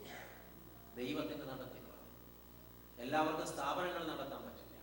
മാർത്തോമാ സുറിയാനി സഭ ഒരുപാട് അഭയ കേന്ദ്രങ്ങൾ നടത്തുന്നുണ്ട്, ഒരുപാട് വൃദ്ധസദനങ്ങൾ നടത്തുന്നുണ്ട്, ഒരുപാട് ബാലമന്ദിരങ്ങളും ബാലികാ മന്ദിരങ്ങളും നടത്തുന്നുണ്ട്. ഞാൻ നിങ്ങളോട് ചോദിക്കുന്ന ഒരു ചോദ്യം: നിങ്ങൾ നിങ്ങളുടെ മക്കളെയും കൂട്ടി വർഷത്തിൽ എത്ര പ്രാവശ്യം പിക്നിക്കിന് പോകും? എത്ര പ്രാവശ്യം നിങ്ങൾ ടൂർ പോകും? ഓരോ യാത്രകൾക്കും വേണ്ടി എത്ര ലക്ഷങ്ങൾ നിങ്ങൾ ചെലവഴിക്കും? ഇതിന്റെ ഒരു 10-1 പങ്കെങ്കിലും ഏതെങ്കിലും ഒരു അനാഥാലയത്തിൽ എത്തിച്ചു കൊടുത്തിട്ടുണ്ടോ? അവിടുത്തെ കുഞ്ഞുങ്ങളോട് കൂടെ ഒരു നേരം ഇരുന്ന് ഉണ്ണാൻ തയ്യാറായിട്ടുണ്ടോ? അവർക്ക് ഒരു നല്ല വസ്ത്രം വാങ്ങിച്ചു കൊടുക്കാൻ മനസ്സ് വന്നിട്ടുണ്ടോ? തെരുവോരങ്ങളിൽ എറിയപ്പെട്ട ഏതെങ്കിലും കുഞ്ഞുങ്ങളെ കുറിച്ച് എപ്പോഴെങ്കിലും ചിന്തിച്ചിട്ടുണ്ടോ? കെട്ടുപ്രായം കഴിഞ്ഞിട്ടും പണമില്ലാത്ത കാരണം കൊണ്ട് കഴുത്തിൽ കെട്ടുതാലി വീഴാത്ത ഒരു കുഞ്ഞ് ചിരിക്കണമെന്ന് ആഗ്രഹിച്ചിട്ടുണ്ടോ? ഒരു പ്രാവശ്യം ഒരു യാത്രയിൽ ദൂർത്തടിക്കുന്ന പണമുണ്ടെങ്കിൽ ഒരു പെൺകുട്ടിയെ മനോഹരമായി വിവാഹപ്പന്തലിൽ നിർത്താൻ പറ്റും. ആമേൻ. ക്രിസ്ത്യാനിറ്റി എവിടെയാണ് പ്രാക്ടിക്കലായത്? എവിടെയാണ് സംഭവിക്കുന്നത്? ഇനിയും നമ്മൾ ചിന്തിക്കേണ്ട കാര്യമാണ്. ഇനിയും നമുക്ക് തിരുത്തലുകൾ നടക്കണം നമ്മുടെ ജീവിതത്തിൽ. അച്ഛനിങ്ങനെ പ്രസംഗിച്ചത് കേട്ടിട്ട് ഒരു മനുഷ്യൻ അവന്റെ ജീവിതത്തിൽ ഉറങ്ങാൻ പറ്റുന്നില്ല എന്ന് പറഞ്ഞ് എന്നെ സമീപിച്ചു. ഒരു സാധാരണ മനുഷ്യൻ എഞ്ചിനീയറായിട്ട് ജോലി ചെയ്യുന്നു, കിട്ടുന്ന ശമ്പളം എത്രയെന്ന് നിങ്ങൾക്ക് ഊഹിക്കാം. അവൻ ഗൾഫിലെ ഒരു കമ്പനിയിലാണ് വർക്ക് ചെയ്യുന്നത്. ആ മനുഷ്യൻ പറഞ്ഞു, അച്ഛാ, ഒരു വീട് ഒരു വിധവയ്ക്ക് വേണ്ടി പണിയണം, അതിനുള്ള പണം ഞാൻ. ഒരു വീട് ഒരു വിധവയ്ക്ക് വേണ്ടി പണിതു. അത് സംസാരിക്കില്ലാത്ത, കാതുകൾക്കില്ലാത്ത ഒരു പാവപ്പെട്ട സ്ത്രീയായിരുന്നു. ആ വീടിന്റെ താക്കോൽ കൊടുത്തപ്പോൾ ആ സ്ത്രീ നിലവിളിച്ചെങ്കിലും ശബ്ദം പുറത്തു വന്നില്ല. കണ്ണുനീർ മാത്രമേ വന്നു, കാരണം അവൾക്ക് ശബ്ദമില്ല. ആ വീട് വിട്ടിറങ്ങുമ്പോൾ അവൻ പറഞ്ഞു, അച്ഛാ, ഒരു വീട് കൂടെ പണിയണം. ഞാൻ ചോദിച്ചു, മോനെ, ഇത് എങ്ങനെ സാധിക്കും? നിന്റെ കയ്യിൽ എവിടെ നിന്നാ പണം? 10% മാറ്റി വെച്ചപ്പോൾ ഇത്രയും ചെയ്യാനായെങ്കിൽ 20% മാറ്റി വെച്ചാൽ ഒന്നുകൂടെ ചെയ്യാൻ പറ്റും, എനിക്ക് ഉറപ്പാണ്. അത് കഴിഞ്ഞപ്പോൾ അവൻ 3ാമത്തെ വീട് ഓഫർ ചെയ്യും, പിന്നെ 4ാമത്തെ വീട് ഓഫർ ചെയ്യും, പിന്നെ 5ാമത്തെ വീട് ഓഫർ ചെയ്യും. ഇപ്പോൾ 6ാമത്തെ വീടിന് തറക്കല്ലുണ്ട്. ഒരു മനുഷ്യനൊറ്റയ്ക്ക്. ആ മനുഷ്യൻ ഇപ്പോൾ അയാളുടെ വരുമാനത്തിന്റെ 40% മാറ്റി വെക്കുകയാണ്. ഓരോ വർഷം ഓരോ വീട്. ദൈവമക്കളെ, ഇതൊക്കെ ഒരു യഥാർത്ഥ ക്രിസ്തീയ കാഴ്ചപ്പാട് കിട്ടിയ മനുഷ്യരിൽ ഉണ്ടാകും. ആമേൻ. നമ്മളപ്പോ നമ്മുടെ സമ്പാദ്യങ്ങൾ എത്രത്തോളം ആർഭാടങ്ങൾക്ക് വേണ്ടി എന്ന് മാത്രം ചിന്തിക്കുന്നിടത്താണ് മാറി ചിന്തിക്കുന്ന മറ്റൊരാൾ. നമ്മളൊക്കെ സ്വയം നനയ്ക്കുന്നത്, സ്വയം വിളിക്കുന്നത് വിശുദ്ധരെന്നും പരമഭക്തരെന്നും ഒക്കെയാണ്. ഈ ലേവായന്റെ പങ്കാളികളല്ലേ നമ്മൾ? വഴിമാറിപ്പോകുന്നവർ അല്ലേ? അവശരെ കാണുമ്പോൾ, അലംബഹീനരെ കാണുമ്പോൾ, കണ്ണുനീരിൽ മുങ്ങിയവരെ കാണുമ്പോൾ, നിത്യരോഗികളെ കാണുമ്പോൾ, സഹായിക്കാൻ ആരോരുമില്ലാത്തവരെ കാണുമ്പോൾ വഴിമാറിപ്പോകുന്നവർ. ഇത് ആസ്വാദനത്തിന്റെ കാലമാണ്. നമ്മുടെ നാടിങ്ങനെ വെള്ളത്തിൽ മുങ്ങിക്കിടന്ന ആളുകൾ പ്രാണന് വേണ്ടി പിടയുമ്പോ മീഡിയകളിലൂടെ അത് ആഘോഷമാക്കുന്നു ആളുകൾ, അത് കണ്ട് രസിക്കുന്നു കുറെ ആളുകൾ, അത് സോഷ്യൽ മീഡിയയിലൂടെ നിരന്തരം ഷെയർ ചെയ്തുകൊണ്ടാണ് ചിലർ അത് ആഘോഷിക്കുന്നത്. ഇത് ആഘോഷിക്കാനല്ല, ഇതിലേക്ക് ഇറങ്ങാനാണ് നമുക്ക് ഇടപെടുന്നത്. ഇന്നലെ പറഞ്ഞല്ലോ, പ്രശ്നങ്ങളുടെ മധ്യത്തിൽ ഇറങ്ങി നിന്നതിനോട് പോരാടുന്നതാണ് ആരാധന. ഹല്ലേലൂയ. ഈ സംഘർഷങ്ങൾ അനുഭവിക്കുന്നവരിലേക്ക് ഇറങ്ങിച്ചെന്ന് നമ്മളാൽ ആവുന്നത് പങ്കിടുന്നതാണ് ആരാധന. ആമേൻ. ഈ നിലകളിലേക്ക് നമ്മുടെ ആത്മീയത വളരണം. പ്രിയപ്പെട്ടവരെ, ഇങ്ങനെ ഒരു ലേവായന്റെ പങ്കാളിയായി ജീവിക്കേണ്ടതാണ്, തിരുത്തപ്പെടണം. അങ്ങനെ നമ്മൾ അർപ്പിക്കുന്ന ആരാധനകളിൽ നിന്നും ദൈവപ്രസാദം ഉണ്ടാകുന്നില്ല. ഇതും നാം തിരിച്ചറിയണം. സ്വാർത്ഥത വെടിയാതെ ഒരുവൻ ആരാധിച്ചാൽ അത് ദൈവസന്നിധിയിൽ സ്വീകരിക്കപ്പെടുകയില്ല. ഞാൻ ദൈവത്തെ അറിഞ്ഞ്, ദൈവജനത്തെ അറിഞ്ഞ്, ദൈവജനത്തിലേക്ക് ഇറങ്ങി എൻ്റെ ആരാധന പ്രാക്ടിക്കലാക്കണം. ഹല്ലേലൂയ. നാളെ നിങ്ങൾ വരില്ല എന്ന് എനിക്ക്. ആമേൻ. ഇനി ഈ പാഠഭാഗം തരുന്ന 8ാമത്തെ പാഠം, അതിലേക്ക് ഞാൻ പ്രവേശിച്ചാൽ ഇന്ന് എങ്ങും എത്തില്ല. ഇപ്പൊ സമയം എത്രയായി? ഈ പള്ളിയിൽ ക്ലോക്കില്ലെന്നറിയാം. 8:45. ആളുകൾക്ക് ടെൻഷൻ വരാതിരിക്കാൻ വേണ്ടി ഇവിടെ ക്ലോക്ക് വയ്ക്കാം. കാരണം ആൾക്കാരെല്ലാം സമയത്തെക്കുറിച്ച് ഭയങ്കര ആൻസൈറ്റി ഉള്ളവരാണ്. ക്ലോക്ക് ഇല്ലാത്തത് കൊണ്ട് എല്ലാവരും എന്നെ നോക്കിക്കൊണ്ടിരിക്കും. ക്ലോക്ക് ഉണ്ടായിരുന്നെങ്കിൽ എല്ലാവരും ക്ലോക്കിലേക്ക് നോക്കിക്കൊണ്ടിരിക്കും. ഞാൻ കേട്ടെ. ദൈവത്തിന് സ്തോത്രം. പ്രിയപ്പെട്ടവരെ, ഇന്നും ഈ പ്രസംഗം തീരുന്നില്ല. നാളെ വൈകിട്ട് തുടരും. ഇനി പറയാനുള്ളത് ഈ ഉപമയിലെ അവസാനത്തെ ആളാണ്. നല്ല അത് ഇത്തിരി ബൃഹത്തായി പറയേണ്ട വിഷയമാണ്. ഒരമണിക്കൂർ മിനിമം, ഒരു 3/4 മണിക്കൂറെങ്കിലും ആ ആളെ കുറിച്ച് പറയണം. അതുകൊണ്ടാണ് ഞാൻ അതിലേക്ക് തൊടാത്തത്. അപ്പോൾ ഇതിലേറ്റവും മധുരമുള്ള ഒരു ഭാഗമാണ് ഇനി പറയാൻ ബാക്കി വെച്ചിട്ടുള്ളത്. പായസം കുടിക്കാതെ സദ്യ കൊണ്ടിട്ട് പോകുന്നത് നഷ്ടമാണ്. അപ്പോൾ നാളെ വരില്ലേ? വന്നാൽ നല്ലത്. ദൈവത്തിന് സ്തോത്രം. ഉത്തമനായ ഒരു സ്നേഹിതൻ, നല്ല സമയക്കാരൻ, അവരെ കുറിച്ച് നമുക്ക് നാളെ സംസാരിക്കാം. ഇപ്പോൾ വാക്കുകൾ ഉപസംഹരിക്കട്ടെ. ദൈവത്തിന് സ്തോത്രം. നാളെ കുറച്ചും കൂടി അധികം സമയം നമുക്ക് വേദപുസ്തകം പഠിക്കാൻ സാധിക്കുമായിരുന്നെങ്കിൽ എന്ന് എനിക്കൊരു കൊതിയുണ്ട്. കാരണം നാളെ ഇത് തീരാണ്. നാളത്തെ ഷെഡ്യൂൾ ഇത്തിരി നേരത്തെ ആക്കിയാൽ നിങ്ങൾക്കത് ബുദ്ധിമുട്ടാകും. ഒരു ബുദ്ധിമുട്ടില്ല, ഞങ്ങൾ വരില്ലാത്തേ ഉള്ളൂ. നിങ്ങൾ മനസ്സിൽ പറഞ്ഞു കഴിഞ്ഞാൽ ഉറക്കെ പറഞ്ഞേ ഉള്ളൂ.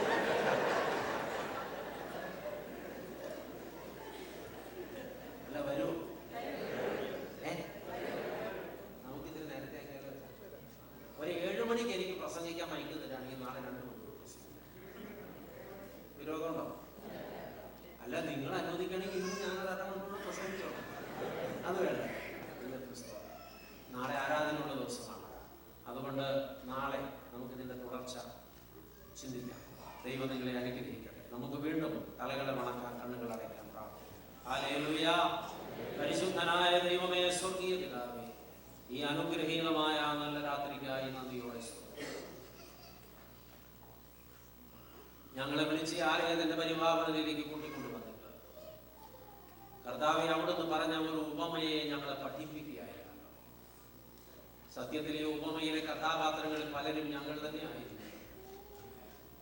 ദൈവമേ, ഞങ്ങൾ ആയിരിക്കുന്ന അവസ്ഥ എന്താണെന്ന് സ്വയം ഒന്ന് പരിശോധിക്കാൻ, ഞങ്ങളിപ്പോൾ താമസിക്കുന്നത് എവിടെയാണെന്ന് സ്വയം ഒന്ന് ചോദിക്കാൻ.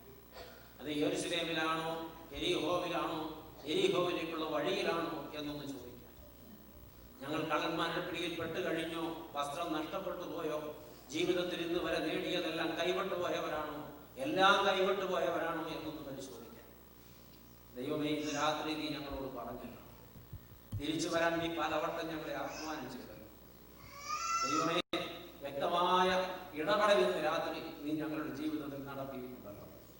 വചനം കേൾക്കുന്നതല്ലോ, ആ വചനം ഞങ്ങളുടെ ജീവിതത്തിൽ പ്രാവർത്തികമാക്കുന്നതാണല്ലോ ഭാഗ്യം. ഇന്ന് കേട്ട ദൂത് ഞങ്ങളെ ആഴമായി ചിന്തിപ്പിക്കണം കർത്താവേ. ഇന്ന് ഞങ്ങളുടെ ഹൃദയം വല്ലാതെ ഉദയമായി ഇടവരുത്തണം ദൈവമേ. ഇവിടെ കേട്ടു തീർന്ന് മറക്കാനല്ല, പുറത്തിറങ്ങി വീട്ടിൽ ചെന്നിട്ട് ഈ രാത്രി കേട്ട വചനങ്ങളെ ഒന്ന് മനനം ചെയ്യാൻ, ഒന്ന് ധ്യാനിക്കാൻ, അതിനാൽ ഞങ്ങളുടെ ജീവിതത്തെ ഒന്ന് പരിശോധിക്കാൻ, ഒന്ന് ക്രമപ്പെടുത്താൻ ഞങ്ങൾക്ക് ഭാഗ്യം നൽകുമാറാകണമെന്ന് പ്രാർത്ഥിക്കുന്നു.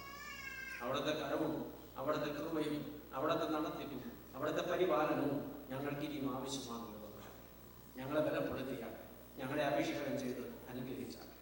ദൈവമേ, നിന്റെ ദാസൻ ഒരുപാട് അസ്വസ്ഥതകളോടുകൂടിയാണ് എഴുന്നേറ്റുന്നത്. എന്നാൽ ഒന്നും അറിയാതെ നിന്റെ ജനം പ്രാർത്ഥിച്ചു, നീ അനുഗ്രഹിച്ചല്ലോ ദൈവമേ. ഈ ജനത്തോടുള്ള നിന്റെ സ്നേഹം വലുതെന്ന് എന്ന് നീ വെളിപ്പെടുത്തിയില്ല. ഈ രാത്രി ഞങ്ങൾക്ക് നല്ല വിശ്രാമം തരണമേ. നാളെ തികഞ്ഞ യോഗ്യതയോടെ വിശുദ്ധിയോടെ ഇതിനു മുമ്പിൽ ആരാധനയ്ക്ക് അടുത്ത് വരാൻ ഞങ്ങൾക്ക് ഭാഗ്യം തരണം. യഥാർത്ഥ ആരാധന ഞങ്ങളുടെ ജീവിതം കൊണ്ടാണ് അർപ്പിക്കേണ്ടതെന്ന് ഇന്നും ഇന്നലെയും നീ ഞങ്ങളെ പഠിപ്പിച്ചല്ലോ. അങ്ങനെയുള്ള ഒരുക്കങ്ങളും തീരുമാനങ്ങളും ഞങ്ങൾക്ക് തരണം ദൈവമേ. നാളെ ഞങ്ങളുടെ കടശി യോഗമാണ്. തികഞ്ഞ അനുഗ്രഹം പെയ്തിറങ്ങണമേ ദൈവമേ. ഇന്നലെയും ഇന്നും അനുഭവിച്ചതിന്റെ ഇരട്ടി ആത്മബലം ഞങ്ങൾക്ക് തരണമേ. എന്റെ ദാസനെ ബലപ്പെടുത്തിക്കണം, ഞങ്ങളുടെ അഭിഷിക്തന്മാരെ ശുദ്ധിപ്പെടുത്തണം ദൈവമേ. ഇതിന്റെ സംഘാടകർ മധുരമായി പാടിയ മക്കളെ, വന്നുകൂടിയ ജനത്തെ അവിടുന്ന് വാഴ്ത്തണം നാഥ. അവിടുന്ന് മഹത്വം എടുക്കണം. പ്രാർത്ഥന കേട്ടതിനാൽ സ്തോത്രം. ഞങ്ങൾ നിനക്കും നിന്റെ പിതാവിനും പരിശുദ്ധാത്മാവിനും സ്തുതിയും സ്തോത്രവും സമർപ്പിക്കുന്നു, ഇപ്പോഴും എപ്പോഴും എന്നേക്കും തന്നെ. ദൈവത്തിന് സ്തുതി. പ്രിയപ്പെട്ട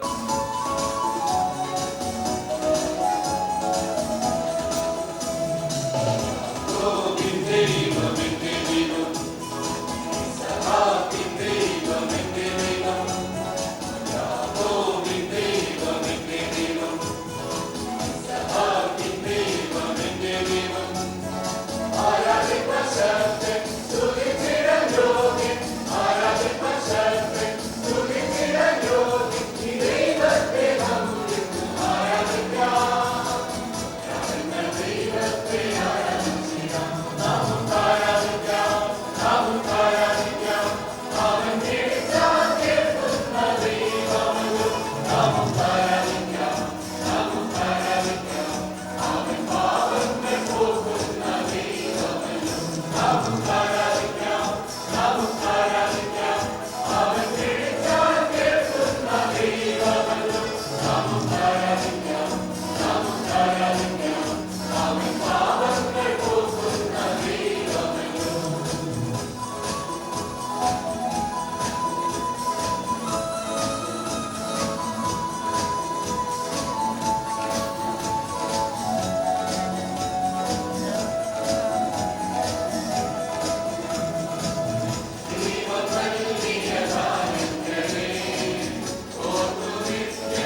കൃപയ്ക്കാണ് സ്തോത്രം. സംസാരിക്കുവാൻ അങ്ങനെ ദാസനയോട് ബലപ്പെടുത്തിയല്ലോ. പരിശുദ്ധാത്മാവിൽ നിറഞ്ഞതാക്കുന്ന വചനങ്ങൾ, ഞങ്ങളുടെ ഹൃദയങ്ങളെ സ്പർശിക്കുന്നതായ വചനങ്ങൾ, ഞങ്ങളോട് നേരിട്ട് സംസാരിക്കുന്നതായിട്ടുള്ള ദൈവത്തിന്റെ ശബ്ദം ഈ 2 ദിവസങ്ങളിൽ ഞങ്ങളെ കേൾപ്പിച്ചതോടെ നന്ദിയോടുകൂടെ സ്തോത്രം. വചനത്തിന് മുന്നിൽ വിനയത്തോടെ, താഴ്മയോടെ, അനുസരണത്തോടെ, തുറന്ന മനസ്സോടുകൂടെ ഇന്നത് ഗ്രഹിക്കുവാൻ തക്കോണം, ഞങ്ങളുടെ ജീവിതത്തിൽ അത് അനുഭവമാക്കുവാൻ തക്കോണം നീ അവിടെ ഇടയാക്കണമേ എന്ന് ഞങ്ങൾ നിന്നോട് പ്രാർത്ഥിക്കും. കർത്താവെ, കേട്ടതൊന്നും നഷ്ടപ്പെട്ടു പോകരുത്. ഞങ്ങളുടെ ജീവിതത്തിൽ പ്രയോജനകരമായി തീരുമാനം. ചിലരുടെ ജീവിതത്തിൽ ഒരു തിരിച്ചറിവിൻ്റെ അനുഭവത്തിലേക്ക്, ചില രക്ഷയുടെ അനുഭവത്തിലേക്ക്, ചില കുടുംബങ്ങളെ ആസ്ഥാനപ്പെടുവാൻ, ചില യൗവനക്കാർ കർത്താവിൽ ശുശ്രൂഷയിലായിരിക്കാൻ, കർത്താവെ ഈ ദിവസങ്ങളിലെ ഈ യോഗങ്ങൾ തിരുവചനം ഞങ്ങൾ അനുഗ്രഹമാക്കി തീർക്കണമെന്ന് പ്രാർത്ഥിക്കും. വചനം സംസാരിക്കാൻ അങ്ങനെ ദാസനെയോട് ബലപ്പെടുത്തി ദൈവമയ്ക്കാൻ സ്തോത്രം. കൂടി വരുവാൻ ദൈവം ഞങ്ങളെ ഒന്ന് കൂട്ടുപറ്റുന്ന ദൈവമയ്ക്കാൻ സ്തോത്രം. കർത്താവെ, ഇന്ന് ഞങ്ങൾക്ക് നിന്റെ സന്നിധിയിൽ ഞങ്ങളെ അർപ്പിച്ചിരിക്കുന്ന ഈ കാഴ്ച അവിടുന്ന് കർത്താവെ സുഗ്രാഹ്യമായി സ്വീകരിച്ചിരിക്കുന്നവർക്ക് സ്തോത്രം. ഈ കാഴ്ച സ്തോത്ര കാഴ്ച അവിടുന്ന് അനുഗ്രഹിക്കണം. അതിൽ പങ്കെടുത്ത എല്ലാ പ്രിയപ്പെട്ടവരെയും എല്ലാം നന്മകളോട് നയിക്കണമെന്ന് പ്രാർത്ഥിക്കുന്നു. പ്രാർത്ഥന കേട്ട സ്തോത്രം. അനുഗ്രഹത്തോടെ ഞങ്ങളെ പറഞ്ഞയച്ചാൽ യേശു ക്രിസ്തുവിന്റെ നാമത്തിൽ അപേക്ഷിക്കുന്നു. കൃപയോടെ കേൾക്കുമാറാകണമേ. പിതാവും പുത്രനും പരിശുദ്ധമായ ദൈവത്തിന്റെ കൃപകളും അനുഗ്രഹങ്ങളും വാഴ്വുകളും നാം എല്ലാവരുടെ മേലും കരുണത്തോടുകൂടെ കാണിച്ച വിഷയങ്ങളുടെ മേലും ഇപ്പോഴും എന്നേക്കും ഉണ്ടായിരിക്കുമാറാകട്ടെ.